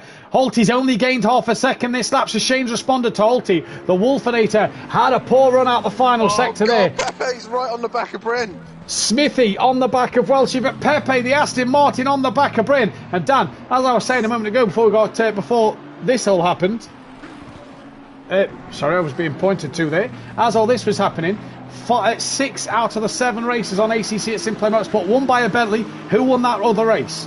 What car? Ferrari. Was Ferrari. Do you know the driver? Gavlar. Gavlar. Well remembered, Daniel. Good track knowledge. As Pepe then, McLaren, Lamborghini, Aston Martin, all coming together in this final 5 minutes of the race. This is what endurance racing's about. Dan, the gap out front too. Yeah, I was just about to say, oh, it's hotting up here. Oh my God, it's coming down right to the wire, not just for the top 2, but for every position. Kelly has got the traction. He's pulled away from Bryn. Bryn's now got to worry about Pepe, who's breathing down his neck. Pepe coming for Bryn. I wonder if Bryn's carrying a bit of front-end damage. Will this help Pepe out? Smithy's attacking Welshie. Green Wolfinator's on the back of Argent. That's 8/10. Holty's 1.5 seconds behind Shane now. It is all happening. Oh, I love endurance racing. Pepe within 4/10. I'll keep an eye on this fight. Will you keep an eye on the leaders? Yeah. Holy fact, scrap that 1.5 seconds. Holty's within a second of Shane now, it looks like. Shane a little wide at the final corner. Holty's are coming. Let's keep our eyes on Pepe. Dan's watching the two leaders. Pepe into turn 4. Gets really close to Bryn. Holty can smell blood. Holty can smell blood. He sees the stricken Lamborghini of Shane. He knows he can get it, but he's got 5 minutes really to do it. 5 minutes. Oh my days, this is what endurance racing is all about. It comes together at the end. Pepe! Oh, he's gone straight on. Let's take a look at Smithy. That gap's opened up a little bit. Let's look at the Green Wolfinator. He is right up Argent's chuff here. This is fantastic. We'll go to the leaders though. It's half a second. It's Lamborghini versus Bentley for the lead. Holty has a look at the inside at 5. Can't get it done there though. Oh, I love this racing. This is fantastic stuff. They've worked hard for 56 minutes. They've got just under 4 minutes left to go. And it's all coming down to this for loads of places up and down the grid. For sure, Wolfinator just seems to be getting better grips. There's one Bentley is in its stride. The other one seems to be struggling right now. Argent under pressure. Oh, Shane's gone slow. Wolfinator. Shane's gone slow. Holty's got him. Oh, coming out the corner onto the back straight. Shane went slow. Holty leads this race. I think DJ Phil's had a moment. Yeah, yellow flags, DJ Phil. But Holty has had a moment. Shane has had a moment somewhere. And Holty leads this race. The Wolfinator on the back. It's PN. PN's within 6 seconds now of Pepe. So PN could be on for a couple of places. Wolfinator just touches the graph. Smithy must be able to paint a picture of the back of that Lamborghini because he's lost that a little bit. 1.4 is the gap now, so that's gone up a bit. We'll keep our eyes on the Wolfinator now. Oh, such a shame for Shane there. He had this race under control. An hour-long race. He had no worries, no stresses. And just towards the end of this race, Holty gets him after Shane makes one tiny little mistake. We didn't see the mistake. He was just slow. We didn't see what happened. He was just slow. Short shift, maybe. Yeah, possibly so. Possibly so. Dear, oh dear. Dean, just looking at the track map. He's attacking Welshie again. Just looking at the track map, by the way. Dean is just on his own at this bottom end of the circuit. Smithy's having a look on Welshie. Go on, Smith, up the inside. Oh, he thought he was thinking about it there. Looked like he was going to have a lunge. He's got his teammate coming back up to lap him. Where's Welshie? Smithy's got him. Oh, not yet he hasn't. Not yet he hasn't. He's done this once. Can he do it again? He did it to Welshie last time. He has right round the outside. And his teammate's watching. His teammate will be telling him that's a lovely move. Pepe's got past Bryn. Bryn's had a moment. He has had a moment. Bryn's now on the back of Pepe. PN isn't too far behind these two as well. So place is being changed here, Dan, at the very end of this race. And, well, Argent's managed to get the Wolfinator. That's back up to a second. Let's keep our eyes on Bryn, see if Bryn can do anything here. I think he's struggling with those tyres. He's just got no tyre life by the looks of things. Pepe is going to have to try and defend for his life. I think we're going to be starting the final lap, this lap, when Holty comes round. But Pepe up into 6th place now. Kelly's trying to find a way past on Welshie and Smithy right now, but they're having their own little scrap. Into turn 1, trying to stick to the back of Pepe. Bryn's tyre life just maybe dropping off at the end here. Leader on final lap. Holty crosses the line to start the final lap of this race. He is going to be well happy with this. 2 from 2. He is going to be well happy with this. 2 from 2. He's on his final lap. The Wolfinator's got one last chance to get past Kieran Argent and DJ on his own, as is Dean Wysocki. Bryn having a look at the inside of Pepe there, then just starting to lose out at the back of this pack here. Just keeping an eye on Holty so you know where he is on track, and Matt's having headphones issues again. Because right now the Wolfinator goes deep, he's gone wide, he's lost time, and I think Argent might be safe now. Meanwhile, Bryn It's still pressurising Pepe. Pepe going into the hairpin. Is Bryn going to go down the inside? He's having a look. He thinks better of it. Maybe learned his lesson a bit from if he tried that with Kelly. Obviously, we missed that one. Look at the marbles, Dan, kind of piling up on the outskirts of the circuit here. Yeah, you do not want to be going offline at the minute. Right, the race, the timer is done. So this is the last lap. Where is Holty on track? Car number 9 is at the hairpin. So we'll just keep on this Bryn and Pepe fight for the time being. Oh, Pepe, not the best exits. Neither did Bryn get the best of exits, neither. Bryn needed to get that one clean. They've got Welshie struggling in front of them. So we'll come back to that fight. Holty then into the final couple of corners. And he has been the dominant man. Not in qualifying, not maybe over the overall outright pace from the Bentley, but he has had the best pace of the racing tonight. Holty is going to take the checkered flag. It's another race win for him. It's a fantastic result. Shane will come home for a great P2. Oh, and Argent just gets the Wolfenator at the line. A P3 for him. Well done to them two. What a display that was there then. P4 for the Wolfenator. Kelly, this is how far back KLF is at the moment. He's at turn 5. Yeah, but I see there. Well, she's gone wide. Well, she's gone very wide. And Smithy has gone way past him, I think. And, she's dropping it down the order. Smithy's with Kelly at the moment. Well in front with Kelly. DJ Phil crossing the line to finish the race. Yeah, that'll be P12 for DJ Phil, so good result for him there. Everybody scores points tonight, so it's points in the bank, that's the main thing. Stovsloff obviously a couple of laps down with his drive-throughs and stop goes. That'll be P13 for him when he comes to the line. Dean's nearly at the line as well. Maybe not the start to the race to be wanted, but he's ended it in decent fashion by taking a few cars here then. And it looks like we're going to get a formation of Audio Sport racing cars as they come to the line. Bryn's still in 7/10 of Pepe here, and it is 2 solid 5th places for Kelly. It's points at the end of the day, and points mean prizes. We know this, and when the Wolfenator had a bad race, Shane ran out of fuel race 1, it's all them points that he gathers to sort of make sure that he can get there by the end of the season. They cross the line for 10th for Smithy, 5th for KLF. Pepe then is going to just beat Bryn to the line for 6th and 7th. A great job for them two. PN Motorsport then, he's going to cross the line. Job well done for his P8. And I think Welshie was waiting for a photo finish with his teammate who's going to come across the line. P11 and 13. Look at them flying the MC Motorsport flag in unison. Dan, just make sure that Shane's in the party for a quick chat at the end. We hope Argent and that get back in as well. But that then is your final classification, and we'll go through the tables in just a moment when I've updated them, as we hopefully get the top 3 in. Shane is in the pie. Right, so hopefully Shane, Argent and Holty come back in. And the table's just being updated as we speak. And what a drive from Holty. I've already voted in the chat already.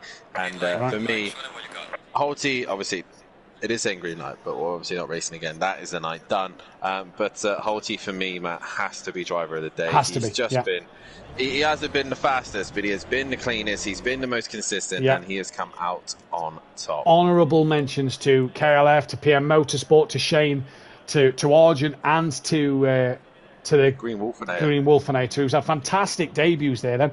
But your championship standings look like this. It's Holty top of the pile on 50 points, 6 points clear of his teammate Argent, with Shane P3 on 38 points. Bryn is then 4th on 35. KLF on 34, so good points there. 32 points for PM Motorsport. The Green Wolfenator on 28. Dean Wasoki's on 27 in 8th place. Pepe on 25. Welshie 24. Smithy 23.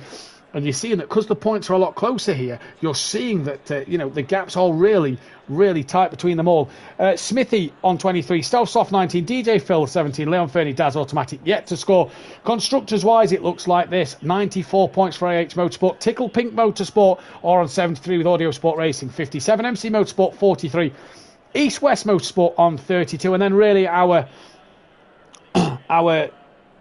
independent drivers, the Austrian Racing Club of the Green Wolfenator on 28, the Racing Group of Pepe on 25. That's a good one racing of DJ Phil and Leon Fernie when he gets here on 17. Dean Wasoki's constructors points haven't come up, but they'll be on 27. We'll get that sorted next time out. We haven't got Shane in here at the moment, so we will start with our P3 man, Argent. Kieran, another race where you kind of felt like you was chasing again until the end. Yeah. To be fair, I wasn't really paying attention to the last 10-15 minutes. I wasn't really paying attention to the car in front, more behind with I can't remember his name. Green Wolfinator. Yeah, they basically were trading lap times. I got past, and then I just couldn't drop him. It literally within a second of me for the last 15 minutes, and I just like one mistake, he's back through. So. One mistake, he's back through. But a race out and a night, which has gone quite well for yourself and the team. Yeah, it's gone well for the team. Not happy. I thought I had more in the tank in terms of position, but it's not a bad start. Not a bad start. We head Silverstone next week. Well, what can you do around there? In all honesty, I've only ever driven it once or twice on this game, so see how much practice I can get in the next week. Well done tonight, Kieran, and best of luck for next week. Cheers. And we've got Shane in as well. And Shane, 2 pole positions. What could have been tonight, maybe? Ran out of fuel race 1, Bryn told us. What happened in the second race?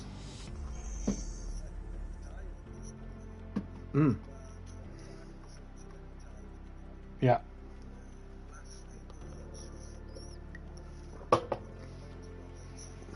Yeah.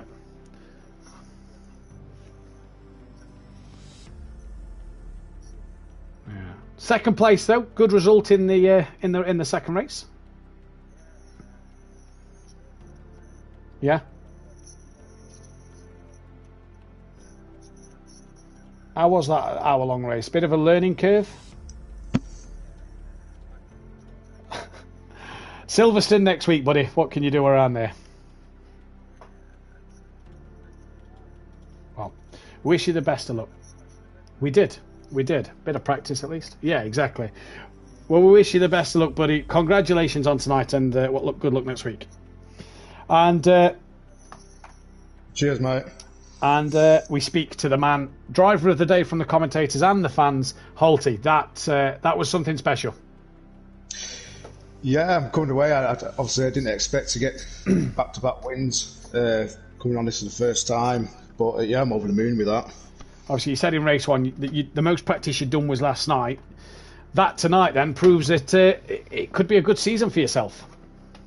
Yeah, and I think I've definitely picked the right car as well. Yeah. Tyres for the Lamborghini seem to be an issue, Shane said there, and we saw with Bryn as well. He looked like he was struggling. How was the Bentley at the end? Because that Bentley just looked like it got stronger. The front left was absolutely screaming. I have to say that I was seeing where Shane was. I forgot he was in second, and then I was catching, but then I kept oversteering. So I had to cool the tyre down as much as I could, and then towards the end I could see I was catching Shane more, and then I got right near and he was struggling with his tyres. But then I started struggling 2 laps to the end. My tyre, the front left had gone, no grip at all. Well, fair enough. It's a great night for yourself. We head to Silverstone next week. What can you do there, buddy? Try and get on and practice that circuit with a couple of setups if I can. Just with work at the moment, I'm struggling to get on this as much as I'd like to, really. Yeah. But yeah, hopefully carry on where I've left off, really, and it's another good result for the team as well. Yeah, exactly. Well, we wish you the best luck. Congratulations on the driver of the day, and good luck next week. Cheers, thank you. Dan, final words from yourself on what has been an absolutely epic opening to the Pro-Am season. Yeah, great start, and like I said, a lot of these guys are already learning the new ways of running this season, a new way of running this game, and a few got caught out. But the man who's done his own work, the man who's come out on top, is Holty in the Bentley, and what a great way to start the season, not just for him, but also for Arjun as well. Solid points for the team. But for most of the drivers, there's a lot of work to be done as we head to a circuit that all of us know very, very well in Silverstone. All I'm caring about is I want to get in the car now and have a go. Yeah, indeed. Final words from myself. What a night. What an opener to the season. It's going to be fantastic tomorrow night. Kieran Argent should hopefully, fingers crossed if he's still in the party and hearing me, be bringing you the action tomorrow night. If not, it will be myself bringing you the action, and unfortunately not on track. Hopefully I'll be out on track for all season. We have a few problems behind the scenes at the moment in terms of commentators for Thursday, so that is the plan. Hopefully I'll be out on track tomorrow. If not, I'll see you in the box tomorrow night. Come and join us live tomorrow, 8 p.m. GMT for Lights Out. A lot of new faces tomorrow night, a lot of returning faces. Defending Pro Champ Overtaker, hopefully defending ACC Champ myself on the track. The defending constructors from Pro last season. Jaeger Motorsport, bit of gold on their card, bit of bling this season. What can they do? What can the FU Racing boys do? The last time they were together, it was disastrous. We will see what will happen. Many of drivers out there tomorrow night. We will look forward to bringing you such a good night. Sunday night, Formula One, Circuit Gilles Villeneuve. And that will be live 8 p.m. GMT once again for the sprint and feature race there for round 6 of the season. James Ash leads the championship way, but is being hunted down by a few drivers. And please, Saturday, midday, or about 1 p.m. GMT, our streams will start. Myself, Unorthodox, and Enplava on our Twitch. We will post it on the social media and the Discord. Please come and show your support in a 6-hour of Monza race. We appreciate it. It really does mean a lot for us. But thank you all for tuning in tonight. We will catch you tomorrow night. Good night. Good night.